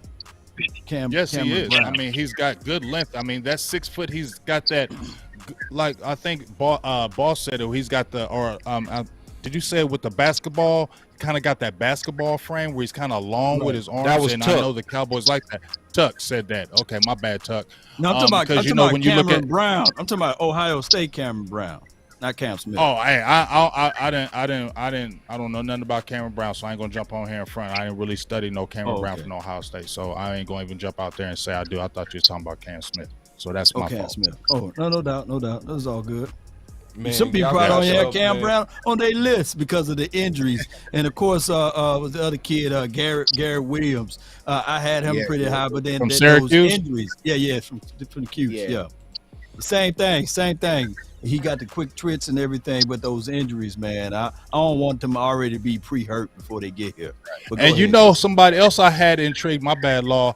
What's his name? Ringo from Georgia? That's who He's I got on another my guy list, too. that We got him. he's another guy that I'm intrigued by because he was a darling early and then he kind of fell off like the map. And nobody's really talking about him. That's a big boy, man. But That's 6'2", though. That's a big dude. Like he's a legit 210. dude. Like there ain't no line about his size. You feel me? Shout out to There Jay ain't no line Tuck about for all his size, film and work. He has the speed. For real. So, Shout out to Jay Tuck for all he- his film work, man. Yeah, These shout are out all to you, Tuck. 22s, bro. It's all crispy too. Crispy too. Jay Tuck. Yeah, so all these guys that Ringo and it's already. Oh, I actually did this one. My fault. I did this one. My bad. I forgot I did Ringo. I'm getting confused, Tuck. I don't know what you do versus what I do no more, bro. I'm sorry. Family project. Yeah, But I was going to say group also project. another name you can toss out there is Julius Brents from Kansas State that has that size, that kind of Dan Quinn likes, like Israel McQuamu, so he can kind of play a little inside safety a little bit as well. So, I think when it comes let me to write that name down, man. What's his name? Yeah, but you gotta be worried. Brents. I'm gonna let you finish about Julius Brents, but I got some notes on him, bro. Man, talk about it, man. No. That's Y'all right. fight it out. We like fighting. Yeah, we like fighting, bro. Don't be nice up in this motherfucker. You know what I'm saying? Hey, that dog's 6'5", man. Let's go, man. No, pull out the gloves on him right now. Let's go. I'm waiting on the fight. It's too friendly up in this muck. Hey, I ain't about to fight over that that, TCU. man. Hey, that TCU tape. Quentin Johnson ripped that man a new one like twice. Like Johnson did that to a lot of people. Ooh, yeah, he did. Ooh. That he did. That dude's 6'5". He reminds me of Cortland Finnegan. He reminds me of Cortland Finnegan a little bit. I can see that. Y'all know the Cowboys like to be the Dallas Mavericks, so they want 6'5", 6'7", 6'8". The 6'5" quarterback. Yeah. But I'm saying he can play a little inside safety as well. So it's like that's an kind of he's gonna be more of a safety prospect. It's that Marquise Bell, that Israel McQuamu type of mold that they like. Cowboys got a tight. All right, so we got the they do for everything. We got the OC big. Hey, when O-line week comes, you can't even push OC. Yeah, you ain't gonna be able to take that O-line week. Yeah. So OC, man, Big Game James, and the homie Jay Tuck did they thing. OC, I don't know, man. You an offensive lineman, bro, getting ready to talk corner. I don't want to see no. You know what I'm saying? But see, no, shout out to the OC. The OC is a dog, bro. I just gotta push you a little bit before. But now you following some big dogs right now. They went hard. Can you keep up, OC? That's the question, brother. Hey, man, look, man, I'm a football person, man. So you ain't got any slides for me, man. Okay, you see how you do the OC? Don't even get no slides. What about slides and the bullet points, man? I got you, bro. I got you. Hey, dog, you set up, bro. We got you. We got your yellow skin already queued up, man. We got y'all nice and fresh bald head with the goatee. See, you done cut out the goatee. LL Cool J is hard as hell. Hey, see, look at this is the OC without the goatee. That's LL Cool J right there. Look at the smile. Look, that's the OC with the goatee. Like Christian Gonzalez, man. See, I treat OC like Christian Gonzalez, man. Yeah, man. So OC. So damn, Devin Witherspoon again. Yeah. Man, y'all like y'all some Devin Witherspoon. He ain't even on my list. So that's why I ain't put him in there. You know what this says to me? Boss, you need to go take another look. I'm just keeping it real because he ain't on my guide. And I looked at him and I probably missed him. You know what I'm saying? No, he's just keeping it real. But just keeping it real. I'm just keeping it real, bro. But I want to ask y'all though, go look before at OC goes with that, before take you another had look. it in there too. You had it in there too, DMV. Reason why I put him in there because I don't think Dallas gonna get him. So that's why I'm like, why do a film on him when Dallas probably ain't gonna get him? I think Just don't watch that. Don't watch that. What's name game though? The Michigan game. Don't watch the I Michigan probably game. watched the Michigan game because see, I Or the look at Indiana certain game. games and I be like, I'm not putting you in the Boss Cowboy guide. And that's the thing. And if you caught some film from last year, like in 2021, you're gonna be like, oh hell no. You know what I'm saying? So like that's the problem with him. It's just like he had this one magical season where he was just on, and it's just like, is that going to be enough to cover it? But like I said, I think he'll probably end up in Philly, which I'm okay with. Hey, I'm gonna cheat off y'all notes. I'm gonna cheat off y'all notes when the show over with. I'm gonna need y'all to refer me to the games to go look at. All right, bet. Okay, no doubt. All right, so you got Devin Witherspoon, OC, and you got Cam Smith, Joey Porter, Eli Ricks, Christian Gonzalez. I love your list too. And then your free agents, you ain't got none, but that's cool. So let's rock with it. No, man. No, I gave you three. So I'll start with the free agents because I don't think the Cowboys go get any of these players. I mean, my top two free agents in terms of NFL current DBs will be Jamal Dean and Bradbury. I think those are probably the two best available corners out there, in my opinion. It would be great if the Cowboys spent money in free agency like that, but I don't think they will. So let's move on to the draft picks. Let's go. Devon Witherspoon, I think he's a physical corner, man. He's a sticky guy. He's a doggish type guy. And I like the fact that he is just very, very in the hip, you know, when you deal with him with most of the film that I saw. Yeah. Now, the thing about him that I noticed, he doesn't have great hands, in my opinion, but he's still very aggressive. He's very, very sticky. And overall, he's been consistent this year. Now, he's not per se my number one guy. I just gave you the list. Moving on, Joey Porter. Joey Porter is a football player. When I see him, I see football player. And the thing about him that I noticed, because I did go back and watch the previous year, he's improved since that year. So he's improved every single year. I think that he does show some tightness in the hip, a little bit to be a defensive back. That scares me. I think that he might have a little bit of issue versus your quicker twitch slots if they have to play him in a slot, but I think he'll be a solid corner. I don't think he has extreme long speed. I think he has pretty solid long speed, and so if you get him with a burner, that might be an issue. Number 3, a guy that I'm really excited about that I think might be slightly underrated because of the tackling is Cam Smith. Cam Smith is a long, good athlete, and actually when you look at his stats, he leads the entire nation in terms of QB rating when he's targeting. So he doesn't give up many passes when people are targeting him. And so I think he has good playmaking ability. I think he's raw. I think that he's a guy that you do got to kind of train up and coach up. But if you're able to do that, you have a really high Southern type, really, really good athlete, man. Really, really good athlete. And so I think that he'll be a value for somebody. Emmanuel Forbes, he has ball skills. He has length. The thing that I noticed when I watched his film is that I saw him kind of being avoided a little bit by quarterbacks. So I think he would have had a lot more interceptions, a lot more action had he got targeted more. I didn't see him getting targeted a whole lot when I watched Emmanuel Forbes' film. And my sleeper but not sleeper would be Eli Ricks. That's actually my kinfolk. That's my cousin. So I think that he is a guy that is long, he's tall, he has ball skills. He's extremely versatile. He can play corner. He can play slot. He can even play safety. So he's a guy that had he not had the injuries and had a little bit of trouble at Alabama, I think that he's probably a top 10 type guy had he played a full year, especially with his product. I think he's a top 10 type guy. Yes, I do. Yes, I do. I'm not taking is that home skillet going on? No, or that's just what it no, is? listen, I agree. I was just giving him a Who did you say was top 10?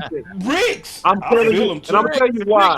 Look at it. Look at his look at his productivity. Okay, at LSU his freshman year, and even look at his productivity in limited snaps that he's had this particular season. Right, he only played, I believe, in 4 games. He's very, very good.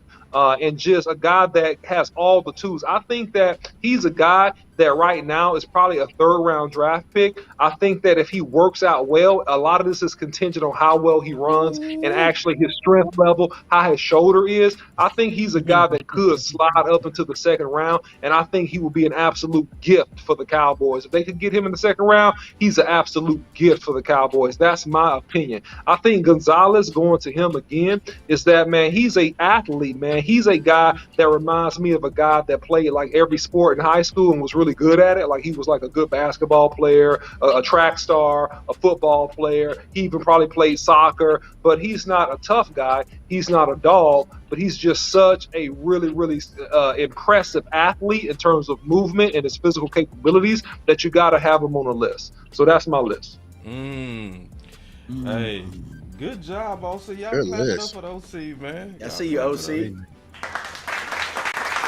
Now we got Law. Law be having books. I ain't mad at you, Law. My boy Law be having books over here, bro. I copy paste that, man. I copy paste that. Here we go, Law. All right, man, let's go. Yes, indeed, man. All right, so yes, as we all see, Christian Gonzalez is up there. Now, I do have that reservation, the same thing that Big Game James have, a little bit with that dog mentality, but I love the fluidness, man. And when you can get that, and then you think about what this coaching staff can do when they put their phalanges on Christian Gonzalez, man, it can just be a good thing for us. Now, Joe Porter Jr., not to just beat up the man about what you guys said earlier, I like the guy. I think that he can cover every blade of grass out there with the mentality of, hey, I'm coming from a football background, a football pedigree. I think next was on that list was Ringo, right? Ringo was next on that list. Oh, Cam Smith. Here's my thoughts with Cam. Oh, Cam. Oh, Cam. He may be inside on this next level. I love it. I think that you can mask him a little bit inside better because of his over-aggressive tenacity. Although he closed his eyes. Somebody said dog closed his eyes when he tackled. And that's Gonzalez too, bro. But he tried. He needs some milk. But I look at it like this, man. I seen us do the Jordan Lewises of the world who had the mentality to tackle, but just really didn't have that thump, right? But one year, I think he had like 2 or 3 sacks coming from the inside. Or even when you look at Anthony Brown, one could argue Anthony Brown played better when he was inside versus on the outside. But I think that with Cam Smith, you can, if you draft him and you hear this sweet music right here, let me hear the sweet music. Woo. If you draft him, you can fool around and add him inside and kick Dayron Bland to the outside and work on that long-term contract with Trayvon Diggs, and I think that we'll be okay from there. Ringo, that's the next guy that's on this list. He's 6'2", he's big, right? He's boxy. He don't have the best turn or stop, and go type of stuff. Agreed. But when you have a guy, when you have a guy by his size, you just know for sure he got the speed and he's playing zone cover defense. I think that he will fit well within the confines of cover 3, and we can really now see true cover 3 defense out of Dan Quinn and none of this hybrid look that he brings to the table. You got somebody with size, you got somebody with physicality, and you got somebody with speed that you can leave on the outside. I wouldn't even experiment with Ringo inside at all because of his boxy frame and how he can't turn or what have you. What you say, Law? Well, Law, I was gonna ask you a question, Law. On them hips. Yeah. He built like a safety, isn't he? I'm not gonna say he wasn't a safety, but like he looked like a safety playing corner. Brandon Browner, you know what I'm saying? What absolutely. was his size? Well, he's not as big as that, but but the change of direction is terrible for me, man, and I just don't want to see what That's real. Look up the TCU tape. Oh, that's real. You don't want to see him. Look at the Ohio State tape. You don't want to go look. I know my guy Boss. You don't want to show that tape, right? Yeah, that's why I got him. I got like a round 3, round 4 grade on him. Honestly, I do. But But here's what's gonna happen though, fam. I think that's fair. Even though you got that round 3 or 4 grade on him, here's what's gonna happen. It's a fit. It's a fit, yeah. The underwear Olympics, baby. Y'all know how that dude gonna run. He gonna burn up the field, and they gonna be like, I can work with that. Size, yeah, with that size, that's So you already know how that gonna go. And I got a sleeper on this list, and I know a lot of people gonna want to fight me when I say this. Tyreek I'm gonna send you that Florida State fan. I'm gonna send you that Florida State game. Tyreek Stevenson. Now when you talk about what? I'm making sure, bro. He ain't from Tennessee. No. But I got Forbes on it. I got Forbes on that list too. I got Emmanuel Forbes on that list too, though. But Tyreek Stevenson. The reason why I'm saying him, he's another big outside corner that fit well in a cover 3 scheme. I look at what his size. I think that accuracy is wrong. I think I've seen things like he's like 215. You look at his tape, he's a little bit bigger than that. 6 foot. I think he's like more 6'1", 215-ish. He's a big boy, and he was at the Senior Bowl. I like what he can do as far as playing on the outside a little bit. He got strong hands, and I think that when this particular team get their hands on him, Tyreek Stevenson may be a guy. But he don't have the fastest of the feet, nor the numbers and stats that people like to see out of there. Yeah, and so now we need to go to your free agent list, Law? Yeah, we can go to the free agency list. All right, let me pull it up, man. I appreciate y'all, man, so much, man. But hey, Emmanuel Forbes might be the best DB out of this class. If Eli Ricks can be top 10, according to the Emmanuel Forbes, hey, look, dog, man, come on. Eli Ricks is the ball. He is. This draft is full of number 2s. This draft is full of number 2s. No real number 1s. You know what I'm saying? Like these are complimentary. Eli Ricks the number 1. Man, look. He said don't throw. I can see that. Deontay Banks is the number 1. I can see that too. Trying to tell you, if he runs that combine good, I'm telling you, it's gonna change a lot about him. because he's got to I've run. been reading like 4-5. I've been reading like he's like a 4-5. He's not a long, like you can get deep on him. He's not a guy that, but he's in that hip, that hand punching. That hand is that I'm telling you. Stevenson got some of that too, though. Big. Stevenson got some of that too. If you remember, if you remember after the show, could you send me the game where I can see that punch? Oh yes, I definitely will. All right, I'll remind you. All right, we got your free agents. Going to be the one that pushes those corners to the back. What you say? Hold on. I'm sorry, Law. What you say, Tuck? I was gonna say, I feel like Banks is gonna be the one that's gonna push a lot of those corners that we talked about, like the Joey Porters, the Christian Gonzalez, to the back to where the Cowboys might be in range to get one of those corners if that's what they're thinking in the first round. So, real quick, before you go on these free agents, Law, can y'all clap it up for the draft team? I think can you clap it up? Computer went down. Can y'all hear me? Yeah, I can hear you, Law. Yeah, we hear you. You good. I just want to clap it up because, man, you guys are very impressive. Very impressive, especially talking about cornerback. Y'all guys are killing it. You know what I'm saying?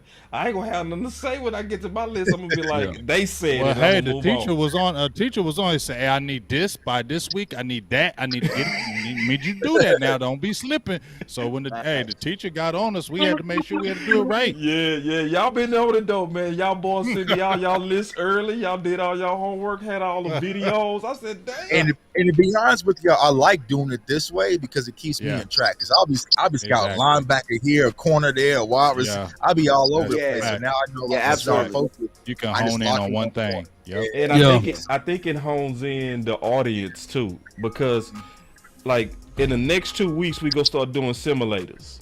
You know what I'm saying? We go catch everybody up with all these draft picks in free agency. We gonna be in the middle of free agency. It's gonna be time to start doing simulators. And if you've been watching this draft show, you getting film, you getting names, you getting prospects, you getting sleepers. Y'all gonna be ready for them simulators. Y'all gonna be fully ready for them things. But back to you, go ahead. I'm sorry. I said versus just picking whatever PFF recommend. You know what A I'm saying? plus. We would give you an A+ for this if you pick it. No, we ain't rocking Get like that that. grade. We let our beautiful audience be the grade. You know what I mean? There you go. There we go. The people with the best eyes. But Law, I gotta get first of all your free agent list before I even show it. Swish. Who swish? Hold on, let me clap it up for the homie first. If my button worked. I hate these buttons. Hey, I like how you said wish, because them is all wishes. Them is all wishes. Except Byron Jones, but them is all wishes. Troy Hill's a brilliant possibility. You know what I'm saying? Foundation. I knew you was gonna say Rock Yassin. I knew you was gonna put him in there. I knew you was gonna put Rock Yassin in there.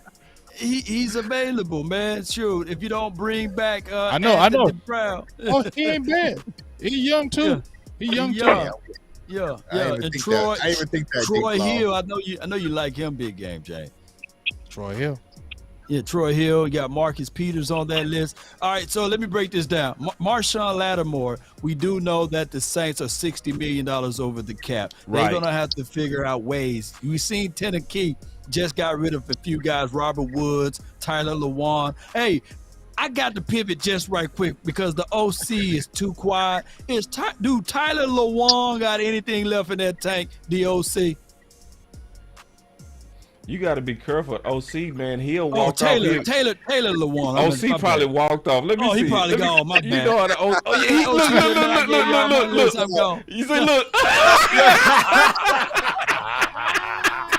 See the OC, he'll sneak off. He'll be like, yeah, it's going to be a minute before I talk. He'll go get him a whole lunch, a whole sandwich. He'll eat dinner. He'll do all that all the time while we doing the show. Boy, that boy OC shady. Hold on, let me hit that button on him. Oh, you see this guy? See this guy? Number one bullshit guy. He do the wee woo. See, that's a new wee woo. I could have He had don't a even gun know. He don't even know. This One question. you walked off on the show, OC. Look, watch him peeking up. Look. Look at him eating. Look at him eating. I told you he walked off to eat. I told you. We caught you, OC. No, we caught you. We caught you red-handed. We caught you, dog. We caught you. Yeah, we caught you, bro. You over eating. Yeah, we knew it. We say that. I say we probably walked away. Then we look at an empty chair. He said Law about to do his guys. I got a good team. Yeah, I'm good. I got me a good 20 minutes. I got me about a good 20 minutes. Long-winded. I'm gonna go ahead and go make me a sandwich. Go anywhere for a while. This is my time. This is my time to get it in. Bye. See you. Hey, OC, I was gonna ask you, do Taylor Lewan got anything left in the tank? Would he be a good acquisition to pick up? No. Okay. No. That's all I wanted to do. I don't know nothing about offensive line. Law. This is why. Law. This is what Law said. OC, you should be ashamed of yourself. My boy Law said, "Man, we ain't heard from the OC in a minute." He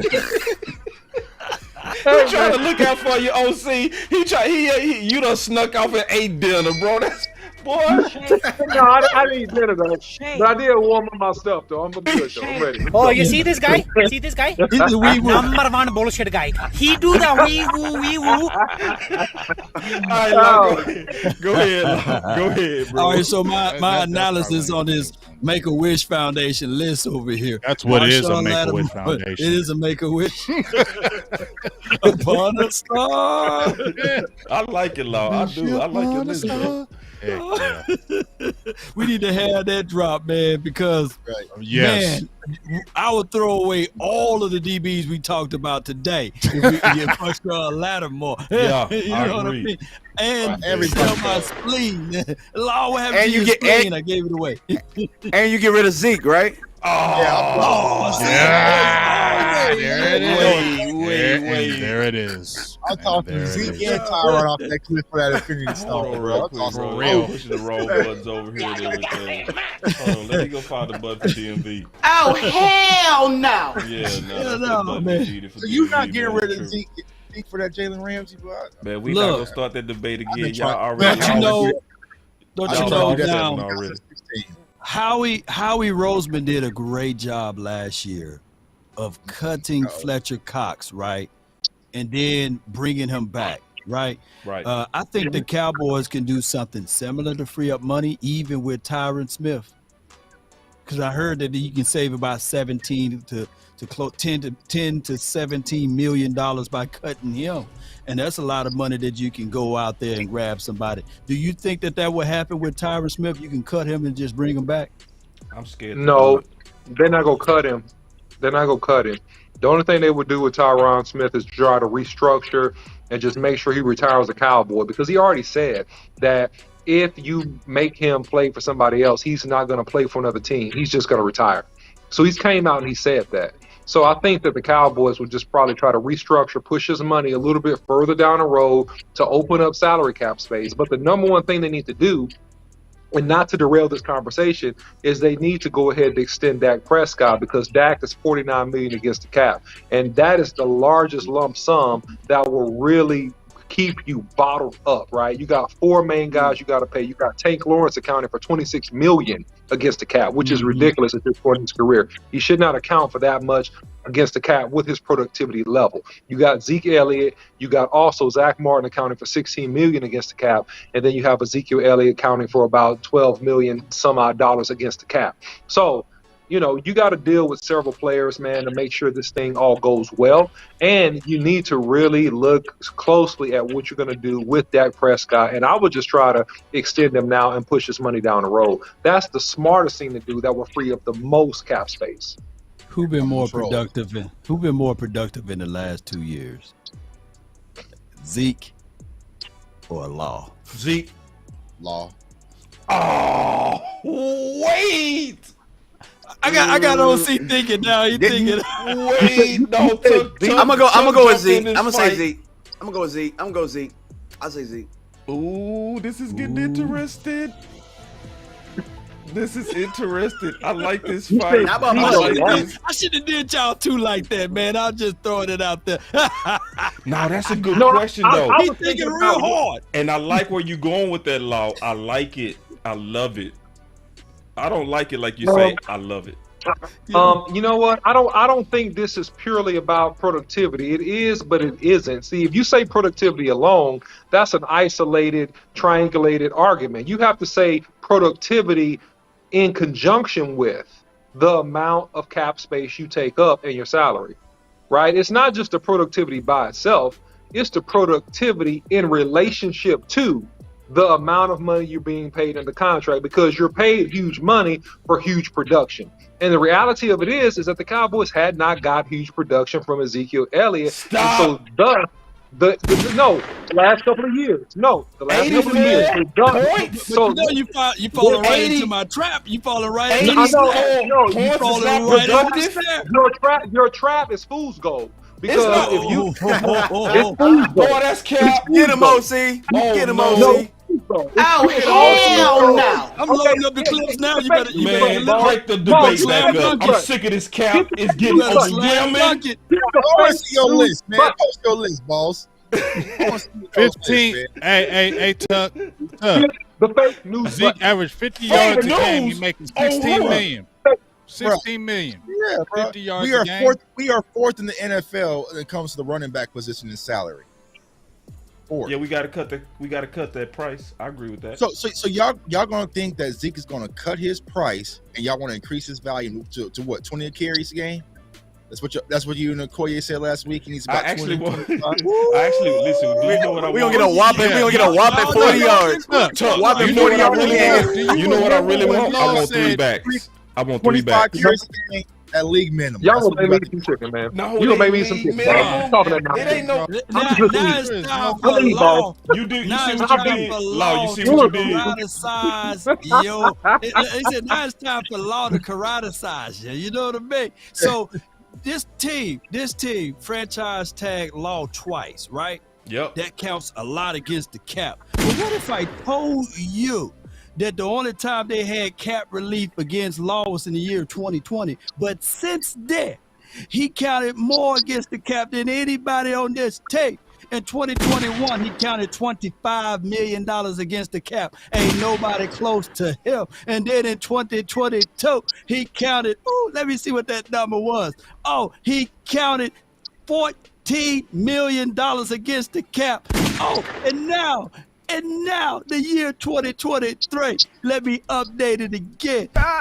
He counted $26 million over the cap. All of those times outside of 1 year, he counted more than Ezekiel, Elijah, Elliott. So it's not about the money, it's about the cap. He counted more against the cap. So his production in the last 4 years. All I heard we get relief cutting him? 50 ways that our front office is. No, that's too bad decisions. That's too bad decisions. That's too bad contract. It's too many talks. Hold on, OC. I want to make sure J Tug go, then you can fight. Go ahead. All I heard was our front office is idiots. That's all. You know what I'm saying? Sneak this. I like to sneak this there. That was a quality sneak this. But they just extended Law, right? They didn't cut Law. They extended Law. You know what I'm saying? To free up money for Randy Gregory, and they botched that deal, didn't they? That's what it was. Yeah, they tried to make room. That was a cap relief, bro. That was a cap relief. $26 million he count this year. Hey, that's on them. That's last year he counted 17. They switched it all guaranteed, right? And they switched it. They gave him a. Hey, Law. You're right. Here's the thing, Law. I agree with that, Law, because you know how I feel about DeMarcus Lawrence. Oh yeah, I was gonna say. I don't think like me and Big Games. Me and Big Game James talk about this all the time, man. Look, if it came to a situation where it's like Zeke Elliott right now with the money, and it was one D-Law, we would say get D-Law ass up out of here. See ya. I've been saying that. Did D-Law take a pay cut? Remember, Boss is the one that want to bet people $100 million that he gonna get 10 sacks. Come on, man. I need my money. I need my money, Boss. I need my money. Send me your cash app. Send me your cash app today. I just need your cash app name. I got your measly. I got your measly money, OC. I got your measly money. I got your little money, dog. Just don't leave the show. Don't leave the show again and go eat a Stuck out his sandwich. chest. Yeah. Jerry said that. Just don't eat no more sandwiches. It ain't no sandwiches over here, Law. Law, I see what you did though, bro. I saw what I did though. Yeah, I saw what you did, Law. Can we go back to your goddamn free agent? And with Lawrence, though, he got him too. So Boss, Under protection. You got 2 years of double-digit sacks in your contract year, and then you fleeced him. So Boss bet big game James that Law had over 10 sacks this year. But then when I said keep Law over Zeke for production, he turned his nose up at me. So you was believing in Law too. I do believe in Law. Man, you got Law out there jogging around the offensive tackles, man, tagging the quarterback once he goes up. That's his homie. Then That's his he homie. played That's his homie. That's his homie. That's his homeboy.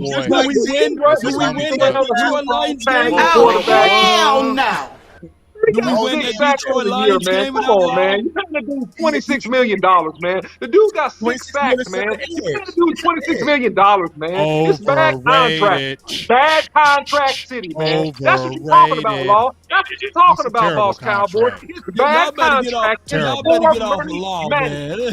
I'm gonna start muting people. He's great in the run game. I'm gonna start muting people. Y'all hear me? I'm gonna start muting people off the show. I'm gonna start saying, listen, I run the buttons and I don't play fair. Test me. Test me. You play for rain, you got to deal with the mud too. That's right. That's right. That's right. All right, Law, can we get back to your list? All right, man. To this fantasy list, man, make a wish list, man. Jalen Ramsey, man. I think that the Rams are like $24 million over the cap. They may be further less than that now since they got rid of Bobby Wagner. So it could be in the next few weeks mutually agreed to let Jalen Ramsey go. So that's why you shouldn't trade for Ramsey. You should wait and sit back and see.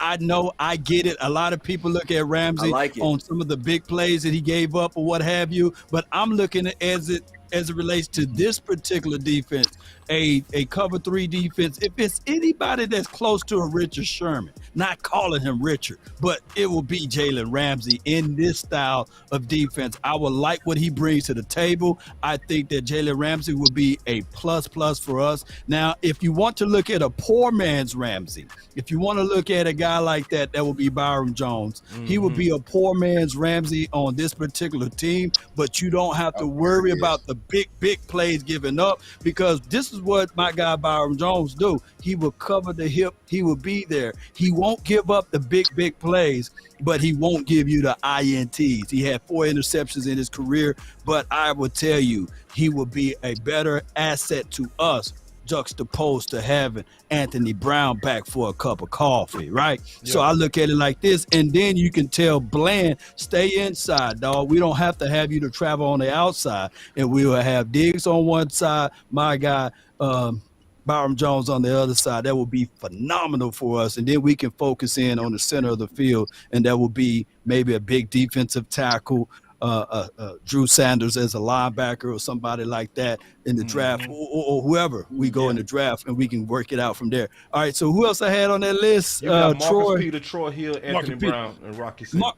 Marcus Peters, I think one of y'all already talked about that, about the picture being liked in the devil emoji. I think that will be 2 digs on the outside, which would be kind of tuck. That would be nice, but it would be kind of worrisome, because all I would be hearing is my guy Big Game James.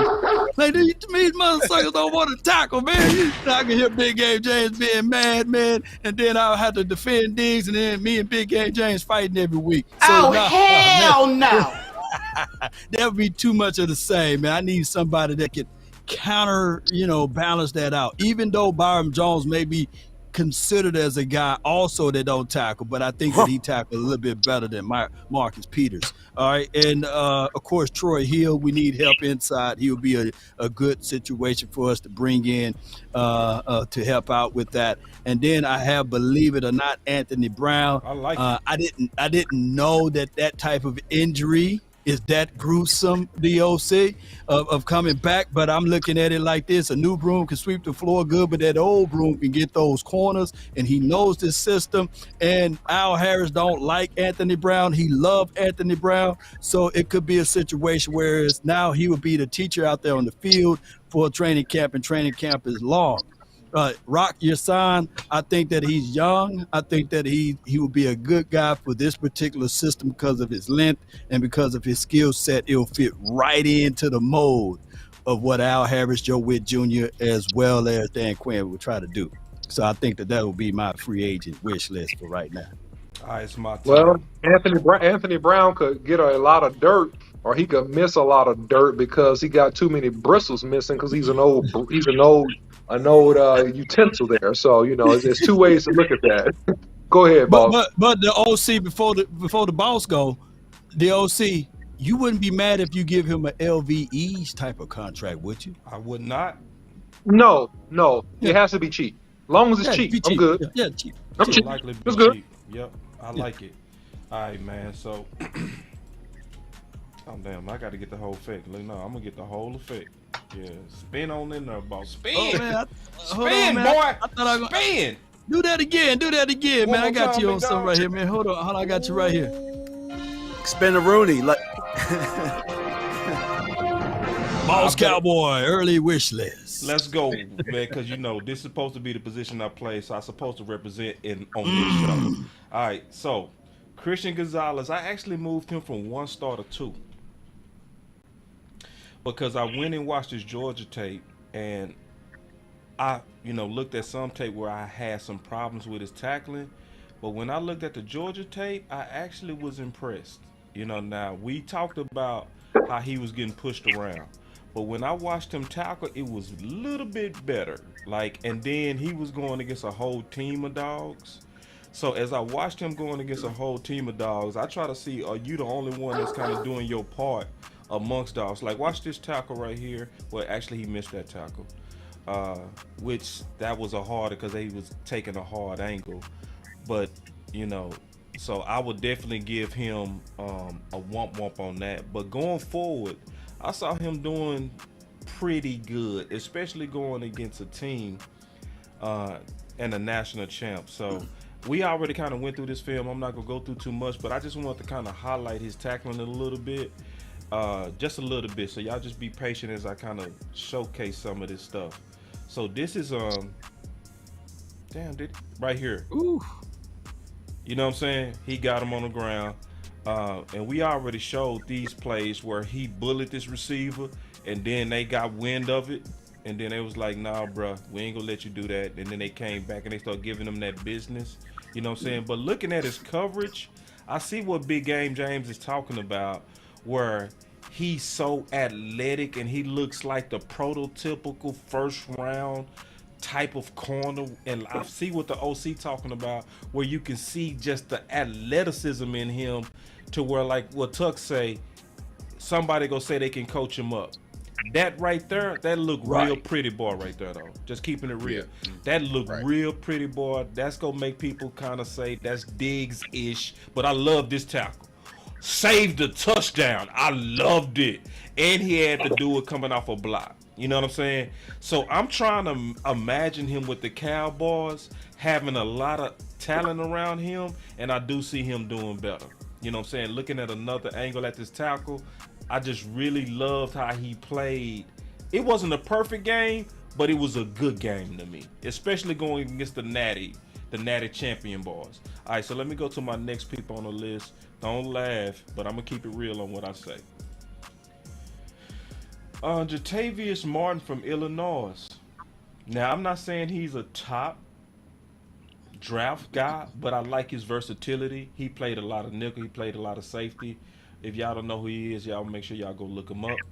Never gonna look him up. Yeah, Cam Smith, I gave 3 stars, even with the bad tackling.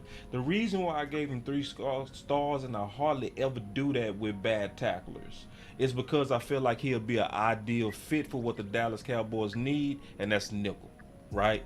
So to me, I can see him coming in and playing an excellent nickel. Even though the way we usually use our nickels, you got to go put your head in there. So I'm thinking about taking that from 3 stars back down to 2, but I love his coverage. Kilo Ringo. Hey, before you go into that, I love the fact that you and I thought the same thing without even watching tape, with each other and knowing your opinion about Cam Smith. I'm talking about the Cam Smith. About nickel? About him being a nickel? Yeah, that's how I see him. I see him as an ideal nickel for the Dallas Cowboys, because I think we more so looking for a nickel than a corner. Right. And I'm gonna give you this to even help out a little bit more. I think that Cam Smith has the largest upside out of all the top corners. He has the largest upside. Yeah, I can see that. I can see that. His coverage is superior to me, man. To me, and then it might be some bad games because I trust Tuck's eyes. Tuck has great eyes, so Tuck wasn't kind of smelling them. So nah, it wasn't. I wasn't smelling him. I took him out. I had him in there. I took him out and put Banks in. I'm a little bit higher on Banks than I am on Cam Smith, so that's who I swapped out. I kept going back and forth, but yeah, you can definitely have Cam Smith in the mix. I just said it's still a lot of project when it comes to him. So I'm thinking from the Cowboys' perspective at 26 when it comes to Cam Smith, I would be kind of skeptical. But if you're sitting there, what was it, 58, 56, whatever that pick is, and he's sitting right there, I would take him. You know what I'm saying? I feel like Cam Smith is a better prospect. I like Cam Smith better than when I like Kelvin Joseph coming out of Kentucky. I'll say that. And let me ask you this though, because you and Big Game James gonna have me going back watching Banks tape. Mm-hmm. Which game should I watch to really see from what you see out of Banks? Yeah, that's what I need to know. Go watch the Ohio State game. Watch Ohio State. Yeah, Ohio State. Yeah. Okay. Mm-hmm. Yeah, Ohio State was his best one. Let me see where because he went against Marvin Harrison Jr. that game, and they had legit receivers, and just watch him in that whole game. And then you were going against a quarterback in C.J. Stroud. But watch how physical is in that, and that right there, Boss, as well. You'll see that hand fight, that hand punch in that game. Specifically, a couple plays where he actually stands the receiver. The receiver doesn't even get out of his route. No penalty is called or anything. The receiver could not get out of his route. He just stood him up and would not let him. Yeah, and it's also SMU game as well. I would watch SMU, and this is just the Michigan one. That's when I was cutting. I was just doing the project, but. Yeah, I would watch SMU. And he looked good in that Michigan game, especially he did a dual route where the receiver came out the route, he circled back, and you should just see how he mirrored him. Mm-hmm. Just the mirror how he had it, and he ended up knocking the ball down. Like I said, the biggest problem with Banks is he's not a ball hawk. He's not getting you interceptions. Right. That's not what he's going to do. But if you want everything else, that's what you want. That's a good comp. Yeah, that's really a good comp. That's definitely definitely Owuzie-ish. Great comp. Yeah, great comp. But I think he's more physical than Owuzie. Yeah. Oh, whoa, really? I need to go look at him. He's physical, more, dog. He's physical. Nah, I know you don't lie. I know you keep it real. It's just, thinking about Owuzie coming out of college, the fact that he was Colorado. Yeah. Bro, watch his tape. You'll see the physicality. But it's actually funny. It's funny because he is physical, but he's technical first. So I would say he's more technical, right. and when when he gets you in the spots that he wants, then he's able to use his hand. He does an excellent job of really, keeping that eye to the near hip. And you know what I'm saying? Yeah, like it's just technique. Here's my thoughts though, fam. Owuzie college tape was physical. Yeah. His pro tape wasn't that physical. Right. You know what I mean? Yeah. So now when you say that, now y'all gonna have me sitting here watching even more tape on Banks. Yeah. But go ahead. That's what we got. It's more technique. It's more technique to me than it is physicality. Right. He just so happens to be. He's never in a bad spot. He's never in a bad spot because he you know what I'm saying, he goes to his technical principles all the time. So and sideline is his friend. That also sounds sideline. Oh, he's putting you to that sideline. He's putting you to that sideline. That's what he's going to do. Love it, man. And you know what? I have to say this, and I know we're making this such a long process, but it's cool. I love it. What really pissed me off about Owuzie is that I never got a chance to see him under Quinn. right? So it's like a whole nother thing, though. You know, so half the time we didn't know what we was doing with him, though. That was it. I mean, because it's not like he went over to Cincinnati and fell off. Right. No, honestly, remember half his career. Over half his career, didn't we play him as safety too, or something? We were trying to figure out if he was a safety at first, or if he was a corner. No, he was corner. I was saying they should have put him at safety. Yeah, at one point they was flirting with it though. It was back and forth. It was rumors about it. Yeah, it he's was safety in Colorado. You're right, big man. And he was playing rumors safety in about Colorado. it. Can I go back to my presentation that y'all jacked? Go ahead. Oh yeah, sorry. Sorry, sir. Jesus Finish Christ. up. Class is in session. And another thing, out of place. All right, so then I got my boy Ringo on the list. All right, and so with Ringo, what I see with Ringo is exactly what you said, Law. Is I see a good football player with stiffness, right? I think you hit that dead on the head. Another thing that I see with him, he's obviously physical. He's obviously Dan Quinn-ish. He struggles to stop. So you notice he gets beat on underneath routes a lot. That's because his stops are bad. He does what I call a double stop, where it takes two plants in the ground for him to get into his drive, you know? And so when you watch him, especially this Tennessee tape, when he's beat underneath. You know what I mean? He's not beat over top. He's beat. That was a good play right there. Good, but he got a penalty, kind of handsy. But when I watch him, it's a lot of fans that I watch, they love him. I don't know if he'll really transfer to the next level to being a real good corner because of the stiffness, you know, and because of the inability to stop. So here's a play, likely they getting ready to take him vertical, and you go see, because he's long, he go do his thing. He has good. Oh no, see, you see them stops? Yeah. You know, he struggles to stop. You know, and anybody that struggles to at stopping is gonna struggle with route runners on the next level. And it's way too many route runners in the league to trust his feet. You see all that separation?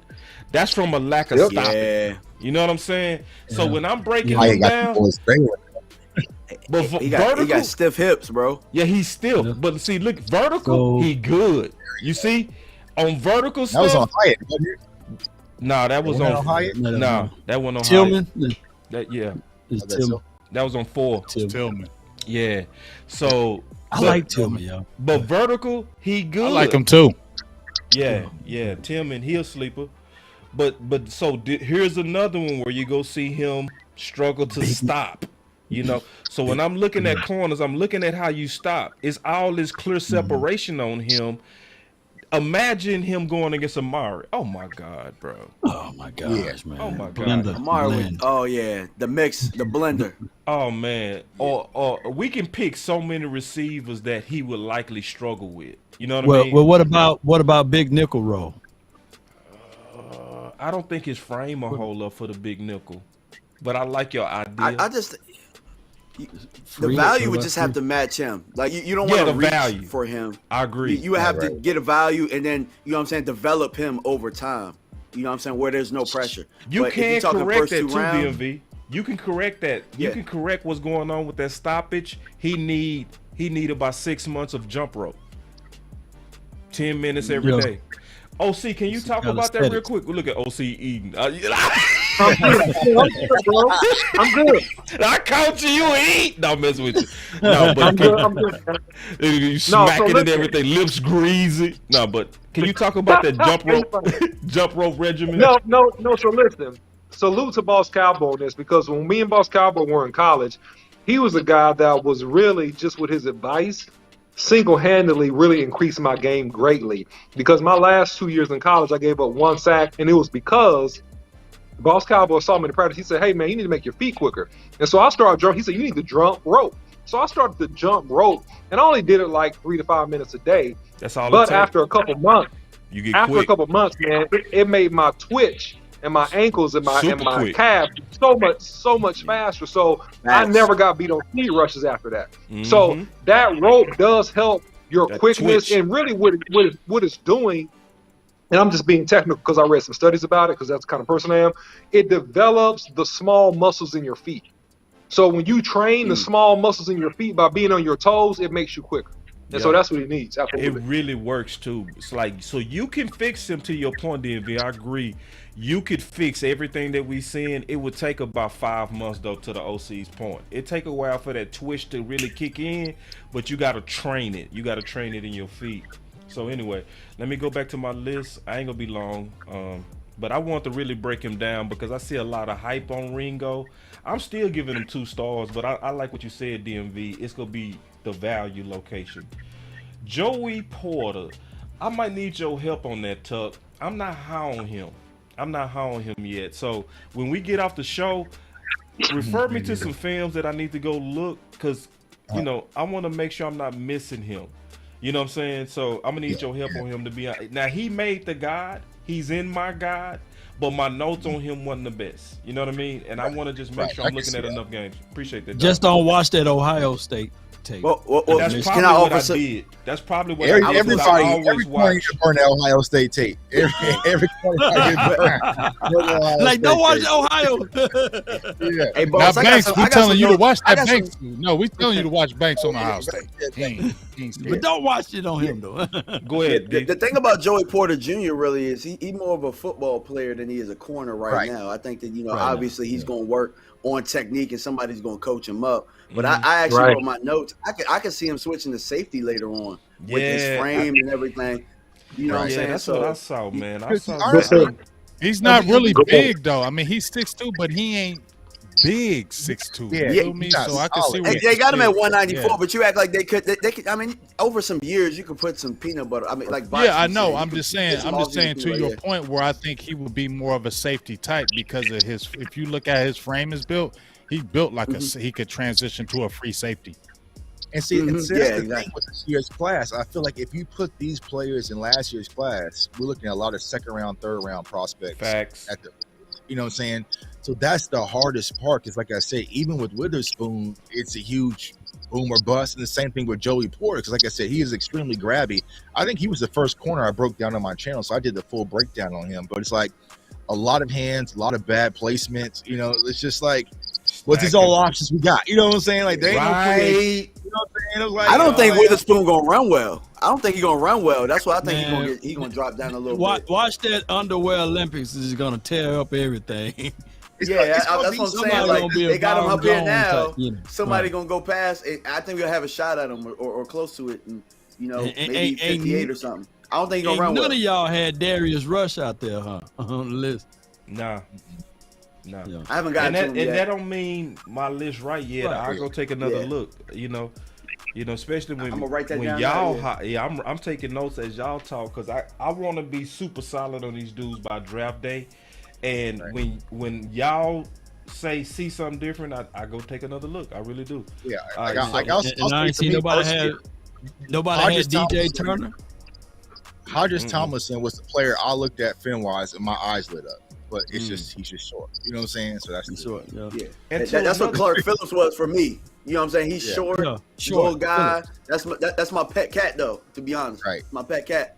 Haven't really talked too much about him. I'll save it for the final word. And see, one thing real quick though, Tuck, that you said, Tuck, you talked about something earlier, bro, that I always stand with. Most people probably not saying this, but I don't like this corner class. And I think Big said it best. It's good, but it's not a lot. You got to get on this class early. And it's going to be some reaches on this class. It's just what it is. It's going to be reaches. And that's why I said, just from the Eagles' perspective, I know a lot of them's been mocking, Witherspoon. And it's just like, if he was to go there, you know what I'm saying? Like, I was like, cool. You know what I'm saying? Like, cool. I'm going to back in draft him. Like, you got your corner. You know what I'm saying? Good job, Philly. Yeah. Great Bradbury replacement, right? So it's like, I feel like they're gonna have to put out there, and you're gonna put them on like this. Like, here's the thing: if they take Witherspoon, right, and we go get one of our guys that we talked about when we did the wide receiver week, like a Zay Flowers or a Josh Down, they would carve Witherspoon up. You know what I'm saying? I just feel like that's the type of wide receivers that and Porter are going to struggle with those routers, those guys that can run the full tree that's really crisp and precise. You can't get the hands on them. Like, I don't know. So, no, I'm with you. But, I mean, somebody's going to grow. Someone's going to emerge. We still early, Yeah, but as Rager, right now, Rager. All right, hold on real quick.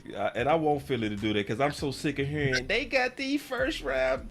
Yeah, they pick bad too. I ain't studying no freaking Philly. All right, free agents, and I'm going to be quick, bro. I ain't going to bore y'all with this. We like our guys. You know I'm always told we like our guys, but I also I'm for the return of Anthony Brown to be the nickel at the right price. I wouldn't want them to rush him. I would want them to sign him. And even if he return week 2, week 3, I see him as an asset. He's one of those returning ballers I would want us to kind of still try to attack, because if he wouldn't have hurt that Achilles, Anthony Brown was gonna get paid this free agency. He was gonna get paid. The bastard free agent strategy, you know I'm dead serious on that. Cameron Sutton out of Pitt, I like him. Anthony Everett, he's to me perfect for the nickel. Perfect. He's perfect. I give him 3 stars. Like 3 stars should be a quality price. If y'all don't know who that is, go check it out. I'm gonna likely do a film breakdown on him just before we get into free agency, because I really feel like he'll be a good fit and a good bargain. Trey Flowers out of Cincinnati, I'd give him 3 stars, but I think he's somebody to kind of sniff. Lonnie Johnson. Lonnie Johnson was drafted to the Texans. He was also a favorite guy of mine coming, when he was drafted. So I'm looking at him kind of like a 30 visit guy. He's somebody that I never forgot about. He was somebody that I always thought could have been a steal. The Texans actually converted him from corner to safety. It shows his versatility, that he has the feet of a corner, but he has the heart to play safety, and he'll go out there and knock you out. I could see him also being somebody that can kind of help with the lack of speed that's on the back end that we have with Hooker, right? I think he'll give us better range. Dan Cruikshank is another guy that was a 30 visit guy. I would call my 30 visit guy, because he was somebody that I was high on in the Boss Cowboy guide. He was in my first book, Dan Cruikshank. He ran a 4-3. He plays corner and safety. I think one of the things with him is he's always been in places to where they got a lot of talent. So it's almost like playing under Witten. You can be one of the best tight ends in the world, but if Witten in front of you, you're not playing. And he was with the Titans. So the Titans, they always have a strong secondary from corner all the way to safety. I think he was in deep rooms, which will make him a value guy. And I think it was something hopefully we sniff at, because he also going to have a lower price with a lot of upside, a lot of speed. And I love this college tape at Arizona. Y'all go check him out. Sidney Jones. So I actually know Sidney Jones. I met Sidney Jones. He trains with a guy here called Real Truth. I watched his tape. He was in the Boss Cowboy Guide last year. Y'all remember Sidney, right? Yeah. Yeah, so Sidney. Yeah, because I remember they was hyping him when he got drafted by Philly. Right. He was getting hyped. But ever since he had that Achilles, he sucked at Philly. True. Let's keep it real. He was But since then, he's been playing real good. I've been watching him close, and I'm not saying that because I know him. You know what I mean?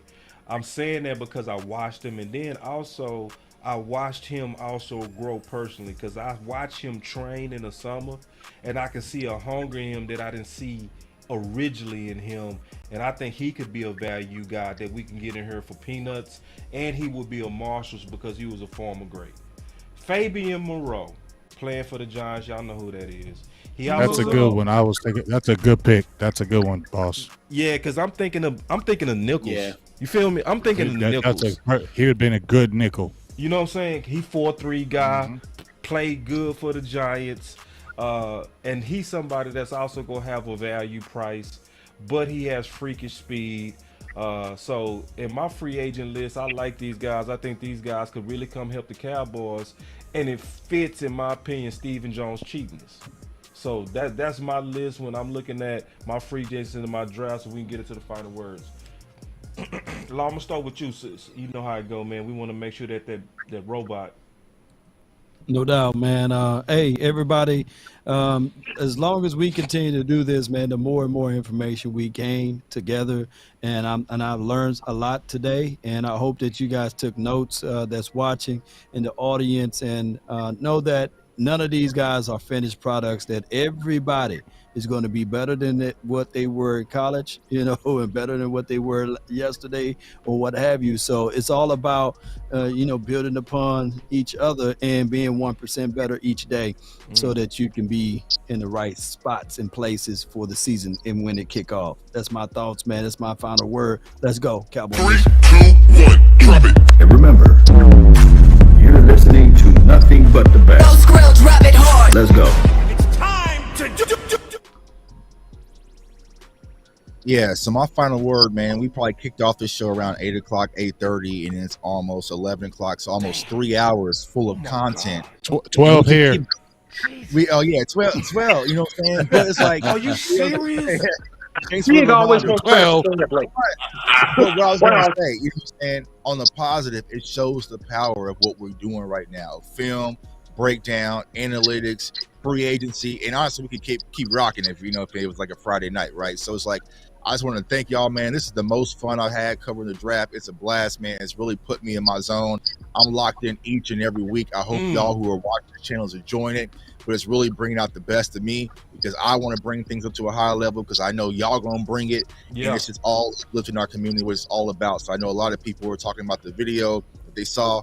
At the end of the day, these people I'm on this panel with, and these people who are up still watching this show right now is who I do all this for, man. So I appreciate each and every one of you. And that's my final word. Man, that's a good one. That's a real good one. I go next on the final word. I'm gonna echo what Tuck said. This group brings the best out of me. This group is also competition. It's a healthy competition.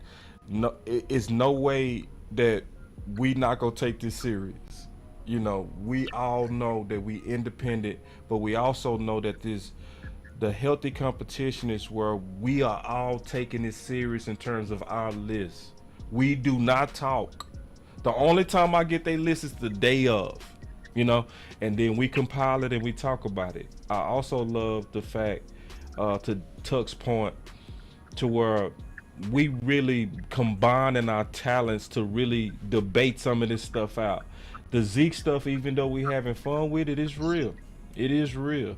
But I love the spirit of these guys because it's never crybabies. Nobody angry after the debate. We laughing as we talking this stuff through.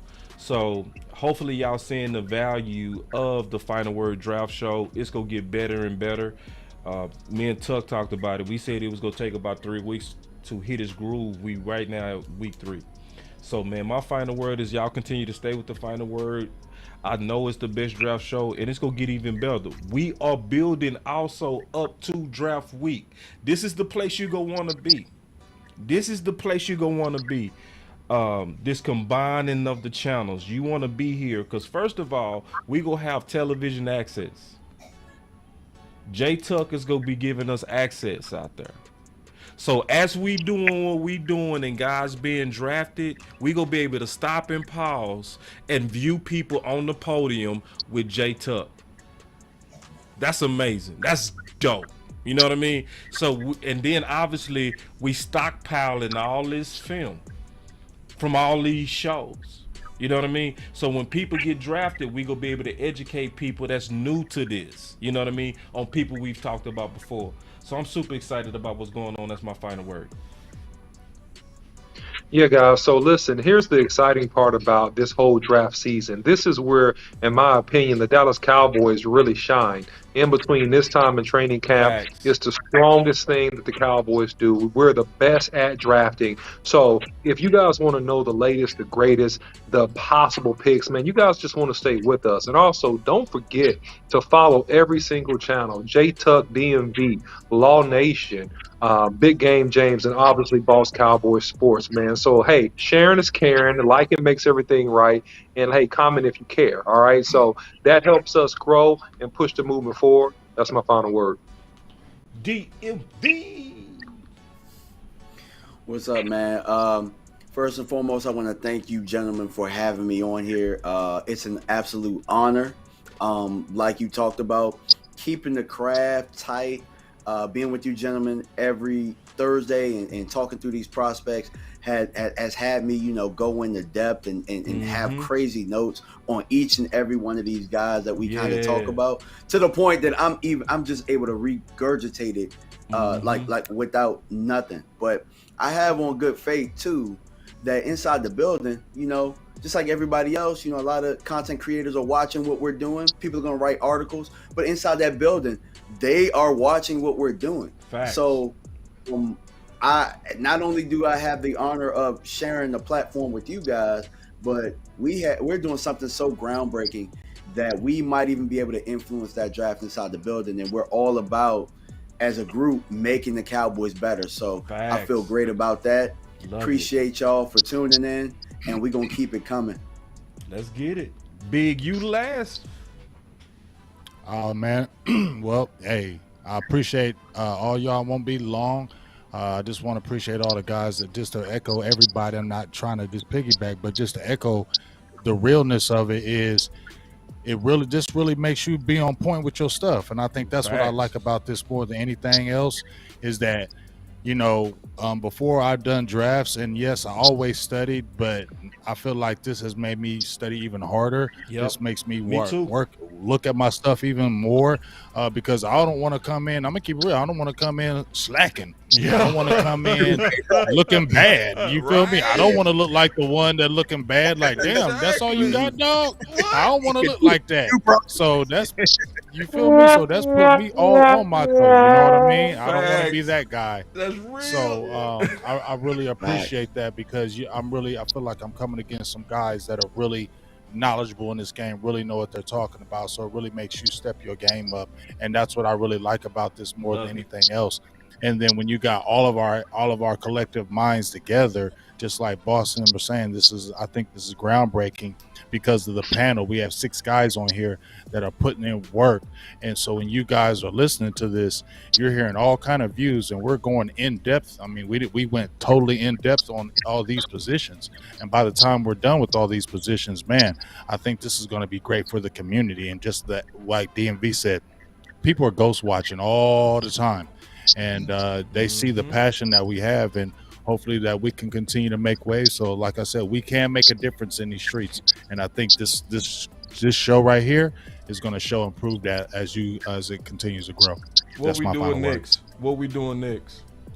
Defensive ends. I said that, man. I know, but man, when you one vote, I'm trying to see. Can y'all want to? So we gonna do just the edge rushes only?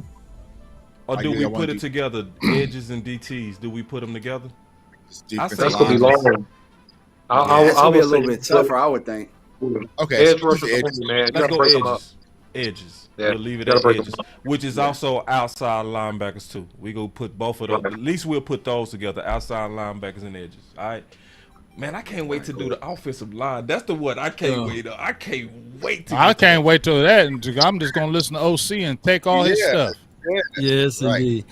Hey guys, next week I'll be on vacation, so I won't be here. But I will still send you a list. I'll still send you a list. And we'll communicate your list. We did that for the OC last week, so we'll do that for you this week. Also, y'all keep law in your prayers. I'm gonna just say that to you. Y'all keep law in your prayers, okay? Yes, sir. That's just sir. He got some things. Let's just be praying for the homie. But man, that was the final word. We will never do 3 hours again. We not talking about Zeke no more. We better not. Man, we better not. Zeke took 2 hours by better itself. Not. You made that happen. No, that was Law, bro. Law that was you. That was Law, bro. It was. I see my girl was over here giving me the side eye the whole time. Like, damn, y'all still talking? I've been really in the field, let her rush, I let her feel. I see you ladies turn the lights off. Turn them off. Just say goodnight, the party's over. And if it was up to me, if it was up to little old me, I saw that, baby. I ain't doing 3 hours no more, bro. I had no idea we went 3 hours. And with the 17th pick of the 2020 Dallas Cowboys NFL draft. Hey, and if anybody was putting in super chats, I couldn't see it. I'm just letting y'all know I couldn't see it. We'll do better with that. But that was the final word, man. We thank y'all for rocking with us, man. Real talk. Yoga Flames all day. Yoga Fire. Flames. Dracarys.